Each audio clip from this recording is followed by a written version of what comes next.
Okay பிள்ளைகள். நான் பேசுறது இப்போ உங்களுக்கு தெளிவா கேக்குதா? நான் பேசுறதுல ஏதாவது தெளிவுத்தன்மை இல்லாம? தெளிவா இருக்கு சார். Right, okay, good. அப்போ வந்து பிள்ளைகள் எங்களோட கிளாஸுக்கு வந்து இந்த ஃப்ரீ செஷனுக்கு வந்து முதல் கட்டமா ஆரம்பத்திலேயே 45 பிள்ளைகள் ஜாயின் பண்ணியிருக்கீங்க. அப்போ நாங்கள் வந்து பார்ப்போம் இந்த ஃப்ரீ கிளாஸ் அரேஞ்ச் பண்ணதோட நோக்கம், யார் அரேஞ்ச் பண்ணது, அதே நேரம் இதுல இருந்து நாங்கள் உங்ககிட்ட என்ன மாற்றங்களை, என்ன பெறுபேறுகளை நாங்கள் எதிர்பார்க்குறோம். அதே நேரம் இந்த ஃப்ரீ கிளாஸ் உங்களுக்கு எப்படி பிரயோசனமா இருக்கணும், அது சம்பந்தமான விஷயங்களை வந்து நாங்கள் உங்களுக்கு சொல்லி தரதுக்கு இன்னைக்கு உத்தேசிச்சிருக்கோம். சரிதானே? ரைட். இப்ப நீங்க சொல்லுங்க. நீங்க கொஞ்சம் பேர் நோவலா பேசுங்க. சரிதானே? ரைட். 1978ஆம் ஆண்டு இரண்டாம் குடியரசு அரசியலமைப்பு சம்பந்தமா நீங்க எல்லாரும் ஸ்கூல்ல படிச்சிட்டீங்களா? ஓ ஓகே. ஓ சரி. ஓகே. சரி. ஒவ்வொரு தடவை பேசுங்க, நான் சந்தர்ப்பம் தருவேன். சரிதானே? ரைட். அப்ப கொஞ்சம் பேர் வந்து படிச்சிருக்கீங்க, ஒன்று ரெண்டு பேர் படிக்கல. ஆனாலும் வந்து என்ன விஷயம் இதுல ஹைலைட்னு சொன்னா, இந்த 1978ஆம் ஆண்டு இரண்டாவது குடியரசு அரசியலமைப்புன்றது உங்களோட பரீட்சைகள்ல, ஆண்டிறுதி பரீட்சைகள்ல தவிர்க்கப்பட முடியாத ஒரு பகுதி. நீங்க எந்த பேப்பர் வேண்டாலும் எடுத்து பாருங்க. சரியா? கடைசியா வந்து ஒரு 30 வருஷ பேப்பர் எடுத்து பார்த்தீங்கன்னு சொன்னா, இந்த 78வது யாப்பு, அதாவது இரண்டாவது குடியரசு அரசியலமைப்பினுடைய கட்டமைப்பு சார்ந்த கேள்விகள், அதாவது அது எப்படி அமைய பெற்றிருக்கு, அதோட பிரதானமான கூறுகள் என்ன, அது சம்பந்தப்பட்ட விடயங்கள் இல்லாம உங்களுக்கு ஒரு பரீட்சை வினாத்தாள் வந்து உங்களுக்கு வராது. அப்ப நாங்க இந்த செமினார் வந்து ஆர்கனைஸ் பண்ணியிருக்கிறது வந்து பிள்ளைகள் எங்கட நானும் அமான் சேரும் இணைஞ்சு தான் இந்த செமினார் வந்து ஆர்கனைஸ் பண்ணியிருக்கோம். எங்களுக்கு மீடியா ஸ்பான்சரா வந்து எஃப்டிஎல் எஜுகேஷன் சர்வீஸ் இருக்காங்க. அடுத்து வந்து பிள்ளைகள் இந்த செமினார் ஃபுல்லாவே ஃப்ரீ. சரியா? உங்களுக்கு நீங்க ஒரு விஷயம் விளங்கணும், ஒரு விஷயத்த வந்து இலவசமா தாராங்கன்னு சொன்னா அவங்க ஒன்று ரெண்டு மனப்பான்மையில தரலாம். ஒன்று வந்து அவங்களால இந்த சமூகத்துக்கு, அவங்களோட சமூகத்துக்கு செய்யக்கூடிய ஒரு சேவையா கருதி தருவாங்க. அப்படி இல்லாட்டி அந்த சமூகத்துல பலவீனமா இருக்கிறவங்கள பலப்படுத்துறதுக்காக தருவாங்க. நாங்க இந்த ரெண்டு நோக்கத்துக்காகவும் தான் தாரோம் இது. ஏன்னு சொன்னா எல்லாருக்கும் கிளாஸ் போறதுக்கான வசதிகள் சில நேரங்கள்ல இருக்காது. அதே நேரத்துல ஃப்ரீ கிளாஸ்னு சொன்ன உடனே எல்லாரும் யோசிக்கிறது ஃப்ரீயா தராங்க, ஒன்றுல பெறுமதி இல்லாம இருக்கும், அல்லது வந்து அவங்க வேற ஏதாவது நோக்கங்களுக்காக தாராங்க, அந்த மாதிரியான சிந்தனைகள் உங்களோட மண்டைகள்ல கொஞ்சம் தவிர்க்கப்பட முடியாதபடி ஓடிக்கொண்டுதான் இருக்கும். சரிதானே? அப்ப அது வந்து பிழைன்னு சொல்றதுக்கு ஒண்ணும் இல்லை, அது பிழை இல்லை. என்று சொன்னா எதிர்மறையான கருத்துக்கள் கட்டாயம் தோன்றணும். அப்படி தோன்றினா தான் எல்லாமே ஒரு சரியா சிந்திக்கிறதுக்கான வாய்ப்பு உண்டு எங்களுக்கு கிடைக்கும். ஆக நீங்க இன்றைய கிளாஸ்ல வந்து பிள்ளைகள் ஆஹ், மிச்ச அவதானமா இந்த வகுப்பை பயன்படுத்தி கொள்ளுங்க. சரிதானே? இதுல வந்து நான் முதல் ஒரு 1 ஹவர் செஷன் நான் செய்வேன். அடுத்த 1 ஹவர் செஷன் அவான்ஸ் செய்வாங்க. அதுக்கு பிறகு வந்து அடுத்தடுத்த கட்டங்கள் வந்து நாங்க கிளாஸை கொஞ்சம் உயிரோட்டமா கொண்டு போவோம். சரிதானே? ஸோ இந்த வெபினார்ல இணைஞ்சிருக்கிற பிள்ளைகள் அவ்வளவு பேருமே கையில ஒரு நோட் புக்கோ அல்லது நோட் பேடோ என்ன சரி எடுத்துக்கோங்க. சொல்லித்தர விஷயங்கள், முக்கியமான விஷயங்கள் உங்ககிட்ட இல்லாததுகள் இருந்ததுன்னு சொன்னா நீங்க அதுகளை குறிப்பெடுத்துக்கோங்க. சரிதானே? ரைட். முதல்ல இந்த 1978ஆம் ஆண்டு அரசியல் அமைப்பு சம்பந்தமா நாங்க பார்க்க வேணும்னு சொன்னா அதுக்கு முன்னுக்கு அதோட வரலாற்று பின்புலம் எங்களுக்கு தெரிஞ்சாகணும். எப்படி இந்த யாப் உருவாகினது? அப்ப இந்த யாப் உருவாகிறதுக்கு முன்னுக்கு என்ன நடந்திருக்கும்?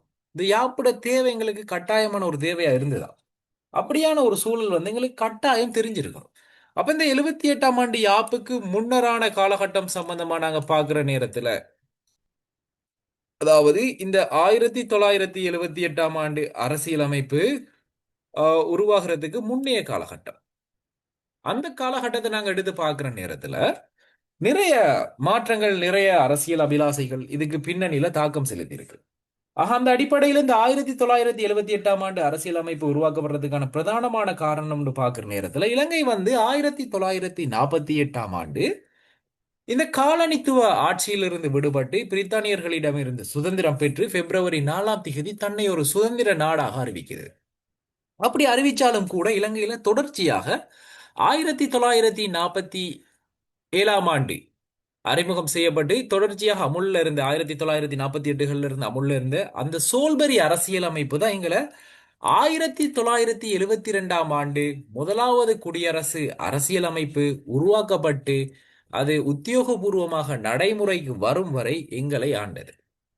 சுமார் கிட்டத்தட்ட 20 ஆண்டுகளுக்கு மேற்பட்ட இந்த காலகட்டத்தில் இலங்கை நாங்க சுதந்திரம் அடைஞ்ச ஒரு நாடாக எங்களை கருதி கொண்டாலும் கூட ஒட்டுமொத்தமான ஆதிபத்தியமும் ஒட்டுமொத்தமான அவர்களினுடைய தாற்பரியமும் எங்கள் மீது ஆட்கொண்டிருந்தது. குறிப்பாக வெளிவிவகாரத் துறைகளில் இலங்கையர்களுக்கு சுயமாக முடிவெடுப்பதற்கான அதிகாரம் இல்லை. நீதித்துறை சார்ந்து கோமரை கழகம் எங்களுக்காக நாங்கள் விரும்பி கேட்கின்ற சந்தர்ப்பங்களில் அவர்கள் எங்களுக்கான சட்டவாக்கங்களை செய்து தர முடியும். அது தவிர அந்த தேசாதிபதி இந்த பிரித்தானியாவினுடைய ஒரு பிரதிநிதியாகவும் பிற்பட்ட காலங்களில் நாங்கள் பரிந்துரை செய்யக்கூடிய, அதாவது பிரதமர் மூலமாக பரிந்துரை செய்யப்பட்டு பிரித்தானிய முடி மூலம் நியமனம் செய்யப்பட்ட ஒரு கட்டமைப்பாக ஆரம்பத்தில் இருந்தது. ஆனால் பிற்பட்ட காலங்களில் அந்த முறைமை மாற்றம் அடைந்தது. ஆனால் அதனுடைய தாற்பயம் தொடர்ந்தும் ஏதோ ஒரு வகையில் தொடர்ந்து கொண்டேதான் இருக்கு. ஆக இந்த அடிப்படைகள்ல தான் வந்து பிள்ளைகள் இந்த 1972ஆம் ஆண்டு அரசியலமைப்பு உருவாக்கப்படுது. அதுக்கு பின்னர் தான் வந்து பிள்ளைகள் பாருங்க, ஒரு 6 வருஷமும் இல்லை, அந்த 6 வருஷத்துக்கு இடையில இன்னொரு புதிய அரசியலமைப்பு ஒன்று உருவாக்குறதுக்கான தேவை வந்தாங்க எங்களுக்கு வந்து கட்டாயமாக்கப்படுது. அப்ப இந்த 1972ஆம் ஆண்டு அரசியலமைப்பினுடைய, அதாவது கதாநாயகியாக திகழ்ந்த ஸ்ரீமாவோ பண்டார்நாயக் அவர் தான் அந்த காலத்துல பிரதமரா இருந்தாங்க. அப்ப இந்த பிரதமரா இருந்த ஸ்ரீமாவோ பண்டார்நாயக்கா என்ன செய்யறாங்கன்னு சொன்னா, இந்த 72ஆம் ஆண்டு அரசியலமைப்பை உருவாக்கி இலங்கையை ஒரு சுதந்திரமான குடியரசாக அறிமுகம் செய்றாங்க. அப்படி அறிமுகம் செஞ்சதோட ஒரு சில மாற்றங்களை கொண்டு வராங்க. என்னன்னு சொன்னா, இலங்கையினுடைய பேர் ஆரம்பத்துல சிலோண்டு தான் இருந்தது. கொஞ்சம் வித்தியாசமான, உலகளாவிய ரீதியில அறிஞ்ச பேர் சிலோன். இந்த சிலோண்ட பேரை என்னன்னு செய்யறாங்கன்னு சொன்னா, இலங்கை அதாவது ஸ்ரீலங்கா என்ற பேர் கட்டமைப்பு கீழே மாற்றமடைய செய்றாங்க. அதே நேரம் வந்து பிள்ளைகள் நாட்டினுடைய உயர் தலைமை பதவி மகாதேசாதிபதி, அதாவது கவர்னர் ஜெனரல் அவர்கிட்ட தான் இருந்தது. ஆனா அந்த பதவி இந்த 72ஆம் ஆண்டுக்கு பிறகு குடியரசு ஜனாதிபதி என்ற பெயரளவிலான அந்தஸ்துடைய ஒரு நபராக அவர் மாற்றம் செய்கிறாரு. ஆனா அந்த பதவியினுடைய பெயர் தான் மாற்றம் செய்யப்பட்டதே ஒழிய வெகுவாரியான பணிகளில் எவ்விதமான மாற்றமும் ஏற்படுத்தப்படவில்லை. பிள்ளைகள், உங்களுக்கு உங்களோட இன்ஸ்ட்ரக்ஷன்ல நான் தெளிவா சொல்லி இருக்கிறேன், இந்த ஸ்கிரீன்ல கீற வேணாம்னு. ஸ்கிரீன்ல கீறினா அடுத்தது எந்த விதமான ஹோனிங்கும் இல்லாம நான் கிளாஸ்ல இருந்து ரிமூவ் பண்ணிடுவேன். என்று சொன்னா வந்து பிள்ளைகள், நான் கிளாஸ் லிங்க் கொடுத்துருக்கிறேன் கிட்டத்தட்ட 300 பிள்ளைகளுக்கு. என்று சொன்னா எங்களுக்கு வந்து நாங்க செஷனை ஃபுல்லா செய்யணும். அதே நேரம் இன்ட்ரெஸ்ட் உள்ள பிள்ளைகள் படிக்கணும். சரிதானே? ஸோ நீங்க இல்லைன்னு சொன்னா அந்த இடத்த ஃபில் பண்றதுக்கு ஆட்கள் வெளியே நிறையவே இருக்காங்க. நிறைய பேருக்கு தேவை இருக்கு. ஸோ தயவு செஞ்சு அந்த வகுப்புக்கான ஒழுங்கு விதிமுறைகளை பின்பற்றி நீங்க இந்த வகுப்பை தொடரலாம். சரிதானே? ரைட். அப்ப இந்த பின்புலத்துல தான் வந்து பிள்ளைகள் இந்த இரண்டாம் குடியரசு அரசியலமைப்புக்கான தேவை வந்து உணரப்படுது. அதே சந்தர்ப்பத்தில் இந்த முதலாவது குடியரசு அரசியலமைப்பினுடைய பலவீனங்கள் உங்களுக்கு எக்ஸாமுக்கு எப்படி கேள்விகள் வாரதுன்னு சொன்னா, ஒன்றுல இந்த 1972 யாப்பு, அதே போல 47 சோல்பெரி யாப்பை ஒப்பிட்டு வரலாம். அப்படி இல்லாத பட்சத்துல 1972 யாப்பு, அதே போல இந்த இரண்டாம் குடியரசு அரசியலமைப்பையும் ஒப்பிட்டு வரலாம். அப்போ ஒப்பிட்டு வாரன்னு சொன்னா நீங்க என்ன விடையை கட்டமைக்கிறன்னு சொன்னாலும் உங்களோட விடைகள்ல ஒரு பொதுவான அறிமுகம் இருக்கணும். தலைப்பிற்கேற்ற கலந்துரையாடல், உங்களோட விடையை நீங்க அழகா கலந்துரையாடி இருக்கணும். ஒன்று பாயிண்ட் விளக்கம் அடிப்படையிலேயோ அல்லது ஒரு கட்டுரை வடிவிலேயோ நீங்க அந்த விஷயங்களை தெளிவா கலந்துரையாடணும். அந்த கலந்துரையாடுற விஷயம் வந்து பிள்ளைகள் ஒரு காலமும் வெறுமனே ஒரு சொல்லாடல்களாக, ஒரு சொல்லலங்காரங்களாக நீங்க பயன்படுத்தக்கூடாது. உங்களுக்கு என்ன விஷயத்தை கேள்விகள்ல கேட்டிருக்காங்களோ நீங்க அந்த விஷயங்களை தான் நீங்க அந்த விளக்கங்கள்ல கொடுக்க போறீங்க. அப்ப தயவு செஞ்சு நீங்க அந்த விஷயங்கள்ல நிறையவே கவனம் செலுத்திக்கோங்க. சரிதானே? அப்ப இந்த பின்புலத்துல இந்த 72ஆம் ஆண்டு யாப்பை கொண்டு வந்து நடைமுறைப்படுத்துறாங்க. குறிப்பா இந்த 78ஆம் ஆண்டு வரைக்கும் இந்த 6 வருஷங்கள்ல இந்த யாப்பை கொண்டு வந்து நடைமுறைப்படுத்துற இந்த காலகட்டத்துல இந்த 72ஆம் ஆண்டு முதலாவது குடியரசு அரசியலமைப்பு நிறைய பலவீனங்களை கொண்டிருக்கு. அதுல ஒன்று வந்து பிள்ளைகள், இலங்கை வந்து எங்களுக்கு தெரியும் ஒரு பன்மைத்துவ சமூகம் வாழக்கூடிய ஒரு நாடு. இலங்கையில வந்து தமிழர்கள் இருக்காங்க, அதே போல இஸ்லாமியர்கள் இருக்காங்க, கிறிஸ்தவர்கள் இருக்காங்க, வேடுவர்கள் இருக்காங்க, அதே போல நாட்டினுடைய பெரும்பான்மை சமூகமாக வாழக்கூடிய சிங்கள மக்கள் இருக்காங்க. இது தவிர ஏனைய நாட்டிலிருந்து இலங்கைக்கு வந்து குடியேறியவர்கள், இலங்கையினுடைய சட்டபூர்வமாக குடியுரிமையை விண்ணப்பித்த ஏனைய நாட்டு பிரஜைகளும் இருக்காங்க. அப்ப எங்களுக்கு தெரியும் இலங்கை ஒரு ஒற்றையாட்சி கட்டமைப்பாக காணப்பட்டாலும் கூட இலங்கை வந்து ஒரு பன்மைத்துவம் கொண்ட நாடு. அப்ப இந்த பன்மைத்துவத்துல எந்த பன்மைத்துவத்துல வந்து பிள்ளைகள் இந்த பல் இன பல இனம் இருக்கும். பல மதங்கள் இருக்கும், பல மொழி இருக்கும்,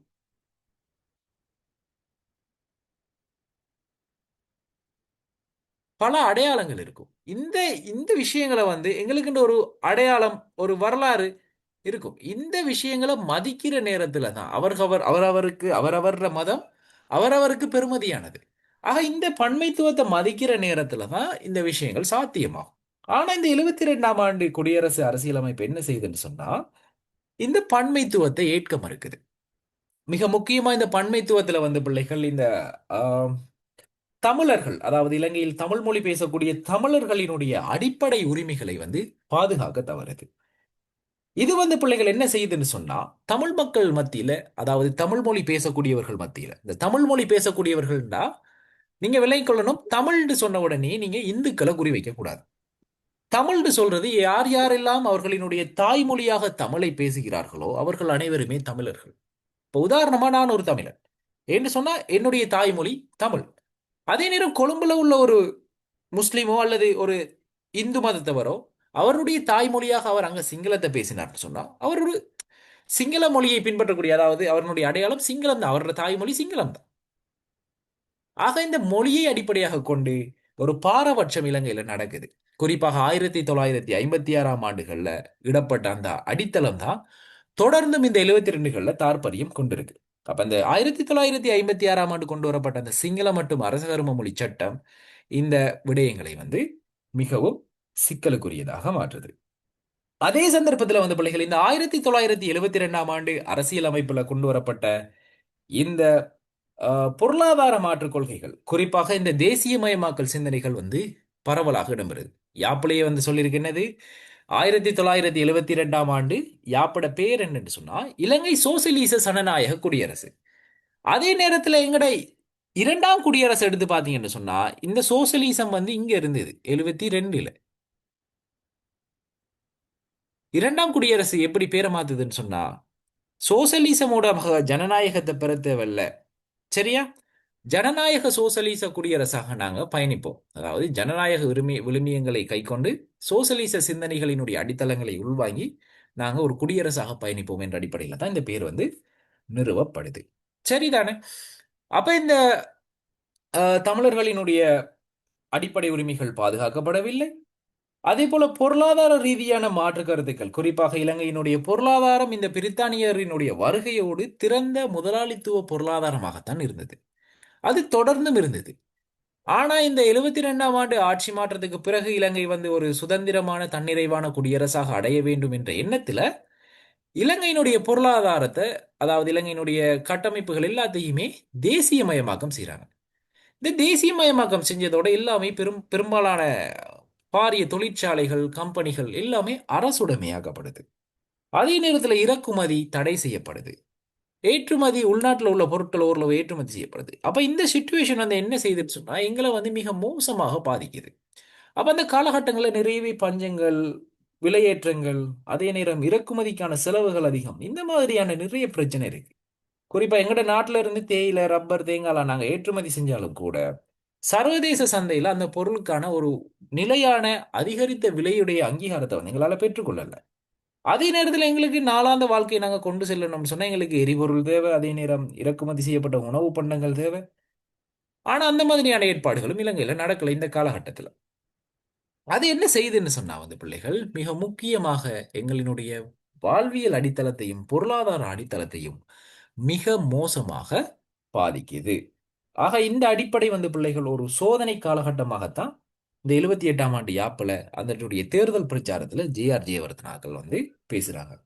அதே நேரத்தில் வந்து பிள்ளைகள் இந்த பெரும்பாலான தொழிற்சாலைகள் வந்து தேசியமயமாக்கம் செய்யப்பட்டது. அதே போல 1971களில் ஒரு இரத்த களரி ஒன்று நடந்தது. குறிப்பாக இந்த ஜேவிபி, அதாவது ஜனதா விமுக்தி பெரமுன என்று சொல்லக்கூடிய ஒரு ஆயுதமேந்திய இளைஞர் குழு வந்து ஒரு சோசலிச கட்டமைப்பை நிறுவுறதுக்காக அந்த காலகட்டத்தில் ஒரு கிளர்ச்சியை செய்யறாங்க. குறிப்பாக ஆயுதமேந்திய கிளர்ச்சி. இலங்கையில வந்து இந்த தமிழில விடுதலை புலிகள் பிற்பட்ட காலங்களில் இந்த ஆயுதமேந்திய கிளர்ச்சியை செய்யறதுக்கு முன்னமே இந்த ஜேவிபி இலங்கையில வந்து இந்த மாதிரியான ஒரு ஆயுத கிளர்ச்சியை செஞ்சாங்க. இப்படி ஆயுத கிளர்ச்சியை செஞ்சு வந்த பிள்ளைகள் அதுல வந்து நிறைய சிங்கள இளைஞர்கள் அவர்களினுடைய ஆதங்கத்தின் அடிப்படையில் தான் அந்த ஆயுத கிளர்ச்சியை செய்றாங்க. குறிப்பாக இலங்கையில வந்து கல்வி கற்றவங்களுக்கு சரியான வேலை இல்லை, கல்வி கற்கிறதுக்கான சம வாய்ப்பு இல்லை. அதே போல அவர்களுக்கான சமூக கொடுமைகள், இவ்வாறான செயற்பாடுகளை எதிர்த்து அவர்களினுடைய கோபத்தினுடைய வெடிப்பாகத்தான் இந்த ஆயுத கிளர்ச்சி இடம்பெறுது. இந்த ஆயுத கிளர்ச்சியில வந்த பிள்ளைகள் அரச இராணுவத்தால பல இளைஞர்கள் கொல்லப்பட்டது மட்டுமில்லாம பலர் கைது செய்யப்பட்டு சித்திரவதையும் செய்யப்பட்டாங்க. சோ இதுவும் வந்து பிள்ளைகள் 72ஆம் ஆண்டு யாப்ப இன்னும் ஒரு சிக்கலான இக்கட்டான ஒரு நிலைக்கு தள்ளுது. அது மட்டும் இல்லாம 1977ஆம் ஆண்டு இடம்பெற்ற இந்த தேர்தல், அதாவது 1977ஆம் ஆண்டு ஜூலை மாதம் அடுத்த தேர்தல் நடக்குது. அந்த தேர்தலில் வந்து பிள்ளைகள் ஜே.ஆர். ஜெயவர்தன அவர்கள் தலைமையில் ஐக்கிய தேசிய கட்சி ஒரு மிகப்பெரிய வெற்றியை பெற்றுக்கொள்றாங்க. அந்த வெற்றியில வந்து அவர்கள் 168 ஆசனங்களை கைப்பற்றி ஆஹ்,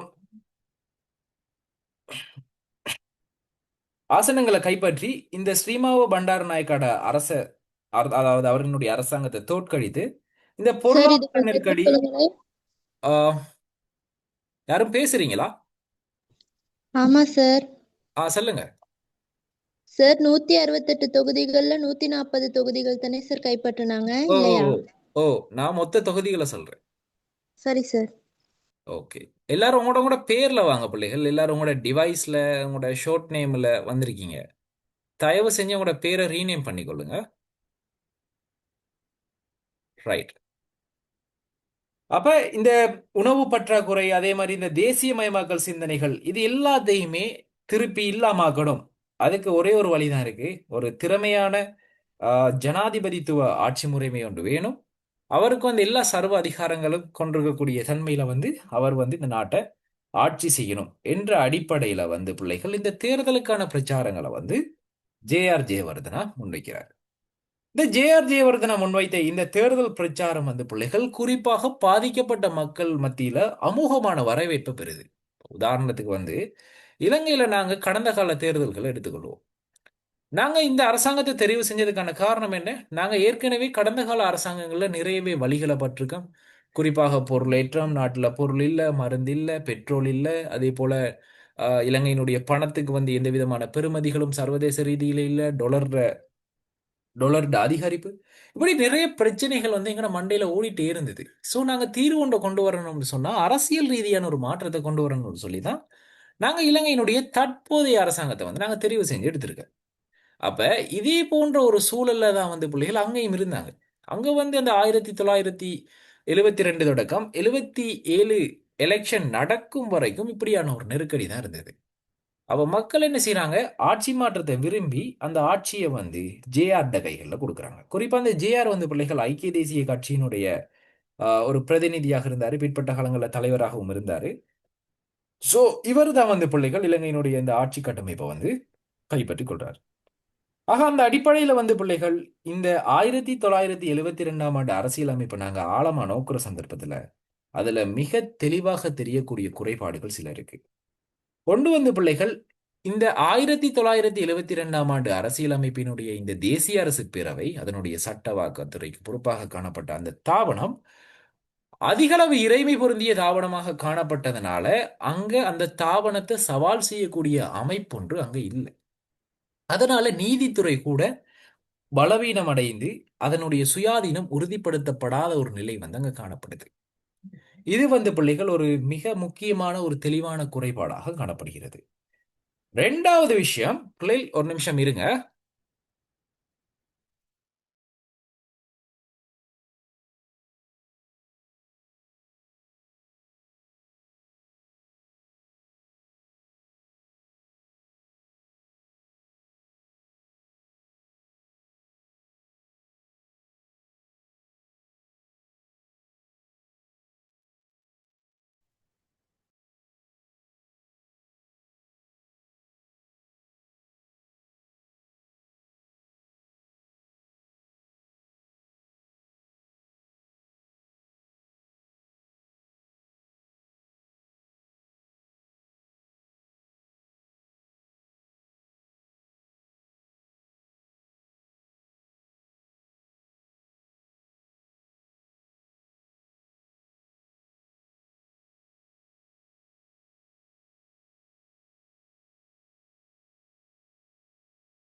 ரைட். விளங்குதா நான் பேசுறது? சார். ஓகே. அப்போ இந்த நீதித்துறை வந்து பிள்ளைகள் அந்த தேசிய அரசு பேரவைக்கு முன்னுக்கு ஒண்ணுமே இல்லை. அதாவது இந்த தேசிய அரசு பேரவையை சவால் செய்யறதுக்கான கட்டமைப்புகள் கூட இந்த நீதித்துறைக்கு இருக்குல்ல 1972களில். ஆக இந்த விஷயமும் வந்து பிள்ளைகள் மிக மோசமாக இலங்கையினுடைய கட்டமைப்புகள் எல்லாத்தையுமே பாதிப்படைய செய்யுது. சரிதானே? ரைட். அதுக்கு பிறகு ரெண்டாவது மிக முக்கியமான ஒரு விஷயம் வந்து பிள்ளைகள் எங்களோட நாட்டோட அரசியலமைப்புல குறிப்பாக இந்த உலகளாவிய ரீதியில 1948களில் அனைத்துலக மனித உரிமைகள் பிரகடனம் என்ற ஒரு ஆவணம் கொண்டு வராங்க. அதை வந்து நாங்க யூடிஎச்ஆர்னு சொல்லுவோம். அதுக்கு பிறகு வந்து 1960களுக்கு பிற்பாடு ஐசிசிபிஆர், அடுத்து வந்து ஐசிஇஎஸ்சிஆர், அதாவது அரசியல் சிவில் உரிமைகள், அடுத்து வந்து பொருளாதார சமூக கலாசார உரிமைகள் என்ற ஆவணங்கள், மனித உரிமைகள் சார்ந்த ஆவணங்கள் கொண்டு வரப்படுது. இலங்கையும் அதனுடைய ஒரு பங்காளியாக கைச்சாத்திட்டு இருக்கு. ஆனா எங்கட நாட்டுட அடிப்படை கட்டமைப்பாக காணப்படக்கூடிய எங்கட அரசியல் அமைப்புல இந்த ஆவணங்கள் தொடர்பிலான மனித உரிமைகள் அரசியல் அமைப்புல கூறப்பட்டு உறுதிப்படுத்தப்படல. இப்போ ஒரு மனித உரிமையை வந்து நாங்க யாப்புல உள்வாங்கி இருந்தா மட்டும்தான் அது அடிப்படை உரிமைன்னு சொல்லுவோம். சோ இலங்கையில வந்து அடிப்படை உரிமைகள் அதுவரை காலமும் இல்லை. அப்ப 1972ஆம் ஆண்டு முதல் தடவையாக அந்த அரசியலமைப்பு அடிப்படை உரிமைகளை கொண்டு வந்தாலும் கூட அந்த அடிப்படை உரிமைகள் மீறப்படுவதற்கான சந்தர்ப்பங்கள் அதிகம்.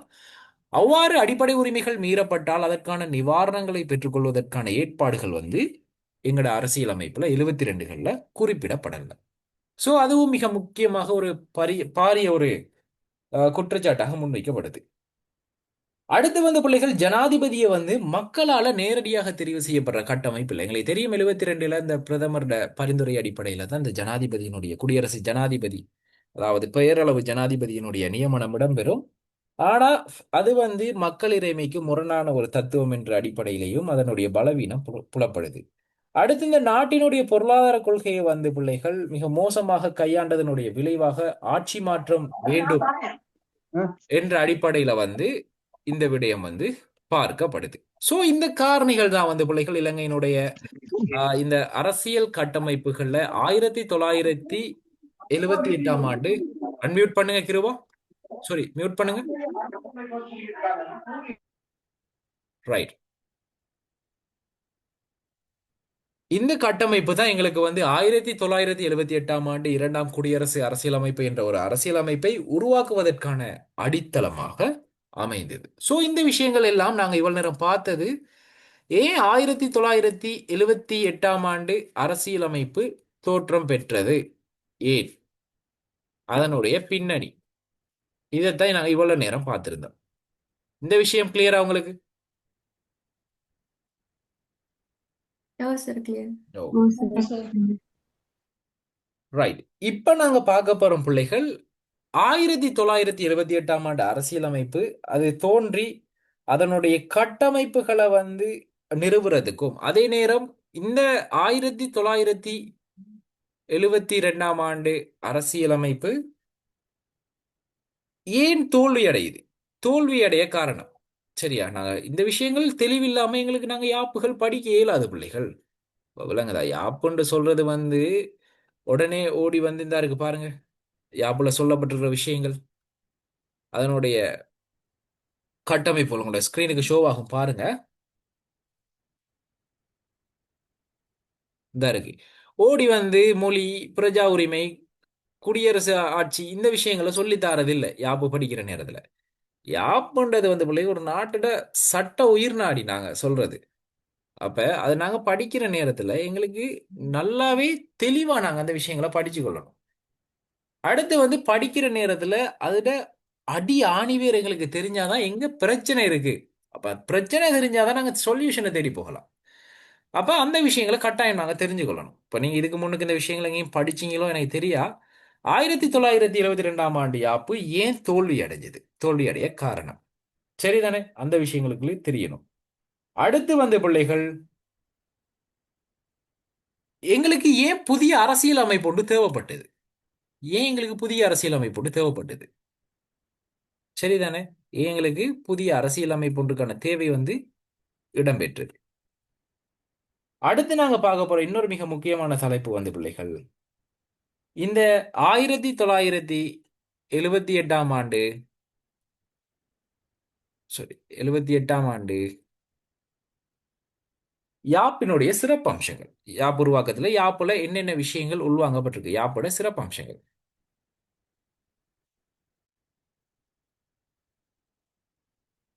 யாப்போட சிறப்பம்சங்கள்.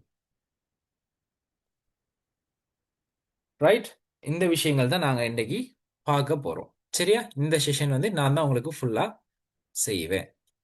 ஏன் நாங்க இந்த விஷயங்கள் பார்க்குறோம்னு சொன்னா, உங்களோட பாஸ் பேப்பர்ல வந்து பிள்ளைகள் ஒரு நிமிஷம் இருங்க, நான் ஒரு சில கேள்விகள் வாசிக்கிறேன். நீங்க அந்த கேள்விகளை பாருங்க. நான் இந்த சொன்ன விஷயத்துக்கும் அந்த கேள்விகளுக்கும் எப்படி தொடர்பு இருக்குன்றத நாங்க எங்களுக்கு விளங்கி கொள்ளையிறோம். சரிதானே? ரைட். 2025ஆம் ஆண்டு பாஸ் பேப்பர்ல உள்ள செகண்ட் பார்ட் கேள்விகளை பார்ப்போம் பிள்ளைகள். 2025 பாஸ் பேப்பர்ல உள்ள கேள்விகள்ல தந்திருக்கிறாங்க பாருங்க. ஆம், இலங்கையின் தற்போதைய அரசியலமைப்பின் கீழ் உயர்நீதிமன்றம் கொண்டுள்ள நியாயாதிக்கங்களில், அதாவது அதிகாரங்களில் எவையேனும் ஐந்தினை குறிப்பிடுக. அதாவது உயர்நீதிமன்றத்தின் அதிகாரங்கள் கேட்டிருக்காங்க. அடுத்து வந்து இலங்கையினுடைய தற்போதைய அரசியலமைப்பு நீதித்துறை சுதந்திரத்தை போதிய அளவு உறுதி செய்துள்ளதா. அப்ப 2025ஆம் ஆண்டு யாப்புல பாஸ் பேப்பர்ல கேட்டிருக்காங்க என்னது, எங்கட உயர்நீதிமன்றம் சம்பந்தமாக கேட்டிருக்காங்க. சரியா? இதுல வந்து பெரிய அளவுல 72கள் சம்பந்தமான கேள்விகள் வரல. அப்ப 2025 வரலன்னு சொன்னா எங்களுக்கு ஒரு அலர்ட் ஒன்று வருது. என்னன்னு சொன்னா 2026ஆம் ஆண்டு உங்களோட பேப்பர்கள்ல வாரதுக்கான சாத்தியப்பாடுகளை எங்களுக்கு கண்முனுக்கு கொண்டு வந்து தருது. ரைட். அடுத்து பாருங்க, பகுதி 2ல 2024ஆம் ஆண்டு பாஸ் பேப்பர்ல உங்களுக்கு போட்டிருக்காங்க, 1972ஆம் ஆண்டு முதலாம் குடியரசு அரசியலமைப்பின் கீழ் ஸ்தாபிக்கப்பட்ட தேசிய அரசு பேரவையின் அமைவு சேர்க்கை மற்றும் மீயுயர்தன்மையை ஆராய்க. 72 யாப்ப கேட்டிருக்காங்க. சரி. அதுல மற்ற கேள்வி, ரைட், அதுல மற்ற கேள்வி வந்து பிள்ளைகள் கேட்டிருக்காங்க பாருங்க. பின்வரும் தலைப்புகளோடு தொடர்பு படுத்தி தற்போதைய அரசியலமைப்பின் கீழ் ஜனாதிபதியின் நிலை ஆராய்க. ஒன்று, ஜனாதிபதி தெரிவு செய்கிற முறை. அடுத்து வந்து இலங்கை ஜனாதிபதியினுடைய அதிகாரங்கள் மற்றும் பணிகள். சரியா? அப்ப 2024 ஜனாதிபதி சம்பந்தமாகவும் வந்திருக்கு. அடுத்து பாருங்க, 2023ஆம் ஆண்டு பாஸ் பேப்பர். 2023 பாஸ் பேப்பர்ல வந்து உங்களுக்கு தந்திருக்காங்க கேள்விகள். மிக பிரதானமா 1978ஆம் ஆண்டு அரசியல் அமைப்பில் உத்தரவாதப்படுத்தப்பட்டுள்ள அடிப்படை உரிமைகளை விவரிக்க. அடுத்து வந்து பிள்ளைகள் காலனித்துவம் சம்பந்தமா கேட்டிருக்காங்க. அடுத்து 2வது கேள்வி தந்திருக்காங்க, 1978ஆம் ஆண்டு அடிப்படை உரிமைகளை பாதுகாப்பதில் உச்ச நீதிமன்றத்தின் வகிவங்கினை தருக. அப்ப நீதித்துறை சம்பந்தமாக எங்களுக்கு நிறைய கேள்விகள் வந்து எங்களுக்கு அண்மித்த இந்த கடந்த 3 வருடங்களுக்குள்ள போட்டிருக்காங்க. அப்ப எங்களுக்கு ஒரு விஷயம் கிளிக் ஆகணும். என்னன்னு சொன்னா, நீதித்துறைன்னு நிறைய கேள்விகள் போட்டிருக்காங்க. அடுத்த வருஷம் நீதித்துறை போடுறதுக்கான வாய்ப்புகள் வந்து குறைவா தான் இருக்கும். ஏன்னு சொன்னா, உங்களுக்கு ஒரு பேப்பர்ல கேள்வி போடுறாங்கன்னு சொன்னா என்ன அர்த்தம்டா, நீங்க நிறைய பேர் ஒரு கேள்வியை நிறைய பேர் தெரிவு செய்யாட்டி அந்த கேள்வி ரிப்பீட் ஆகும். சரிதானே? அடுத்து வந்து அந்த கேள்விக்கான டிமாண்ட் அதிகமா இருக்கும். அதனால தான் அந்த கேள்விகளை திரும்ப திரும்ப போடுறாங்க. இப்படி 3 வருஷம் 4 வருஷம் 2 வருஷம் இந்த பேப்பர்கள் இந்த கேள்வி ஒரே கேள்வி ஒரே மாதிரியான கேள்வி சாயல்ல ரிப்பீட் ஆகுதுன்னு சொன்னா, அடுத்த கட்டம் என்ன செய்யும்? பிள்ளைகள் பாஸ் பேப்பரை பேஸ் பண்ணி படிக்கிற நேரத்துல எல்லா பிள்ளைகளும் இந்த கேள்வி வந்திருக்கு தானே, இந்த கேள்வி வந்திருக்கு தானே, அந்த கேள்விக்கான விடையை படிக்கும். அடுத்த முறை வார டைம் அந்த கேள்விக்கான விடையை எல்லா பிள்ளைகளும் எழுதிடும். அப்ப இந்த கேள்விக்கான நிரம்பல் முடிஞ்சிரும்.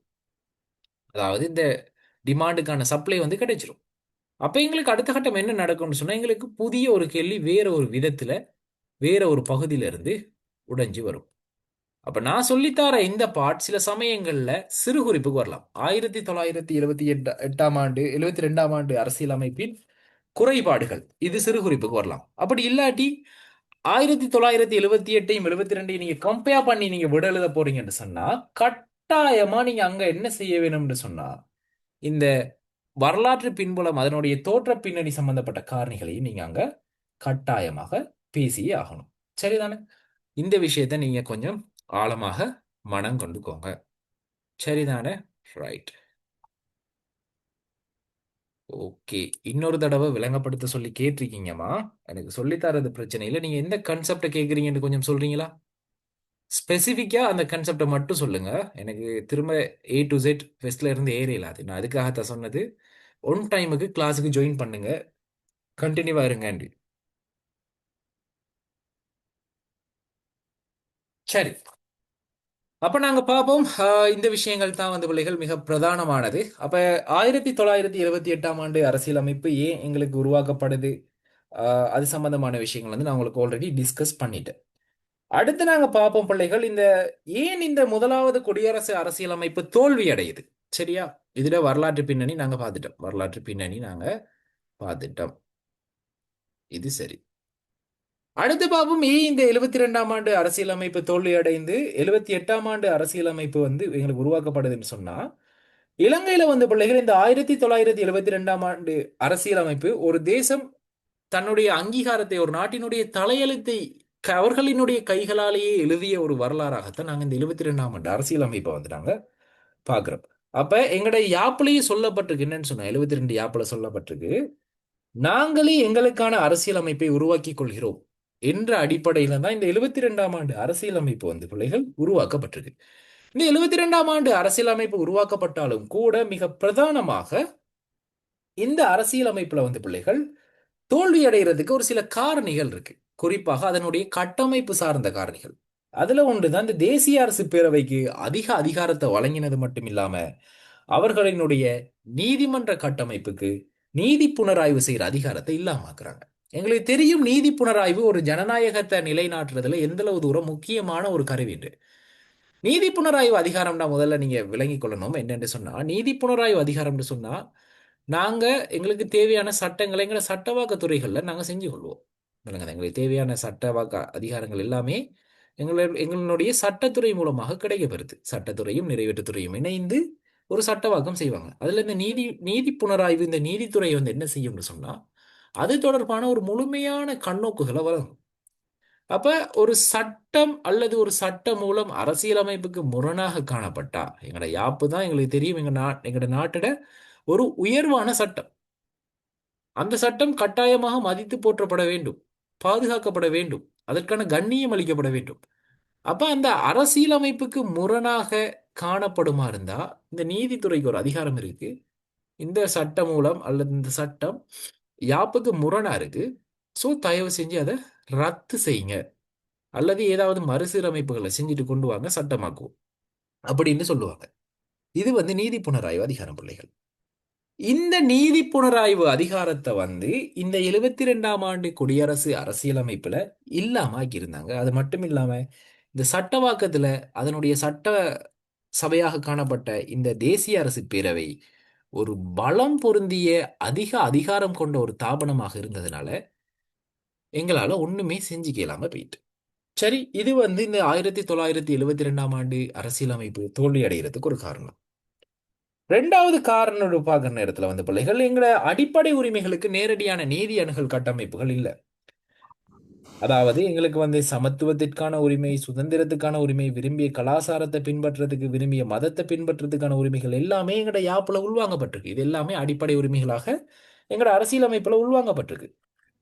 ஆனாலும் கூட இந்த அடிப்படை உரிமைகளை வந்து எங்களால் முற்றிலுமாக அனுபவிக்க இயலாது. குறிப்பா தேசிய ஒற்றுமைக்காக அரசாங்கம் ஏதாவது ஒரு முடிவை எடுக்கும்போது, அதே நேரத்தில் தேசிய பாதுகாப்பு கருதி ஏதாவது முடிவுகளை அரசாங்கம் எடுக்கிற நேரத்தில், அதே போல இந்த அஹ், தேசிய ஒழுங்கு விதிகள் சம்பந்தமாக ஏதாவது ஒரு விஷயத்தை முன்னெடுக்கிற நேரத்தில் எங்களால அந்த விடயங்கள் தொடர்புல நாங்க எந்த விதமான முடிவுகளையும் எடுத்துக்கொள்ள இயலாது. சரி பிள்ளைகள், கொஞ்சம் இருங்க. கொஞ்சம் பிள்ளைகள் வந்து கேட்குறாங்க, கிளாஸ் லிங்க் கேட்குறாங்க. கொஞ்சம் இருங்க, எங்களுக்கு இதில் ஸ்லொட்ஸும் இருக்குது தானே, ஸோ கொஞ்சம் கொடுத்துட்டு வரேன். இதுவரைக்கும் சொன்ன விஷயங்களை கொஞ்சம் யாருக்காவது மீட்டல் மாதிரி சொல்ல இயலுமா?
ரைட். நான் பேசுறது விளங்குதா? சார். ஆ ஓகே. சார். நான் பிள்ளைகள் உங்களுக்கு நான் ஸ்பீடா கொண்டு போறேனா? இல்ல. இல்ல சார். ஓகே. ரைட்.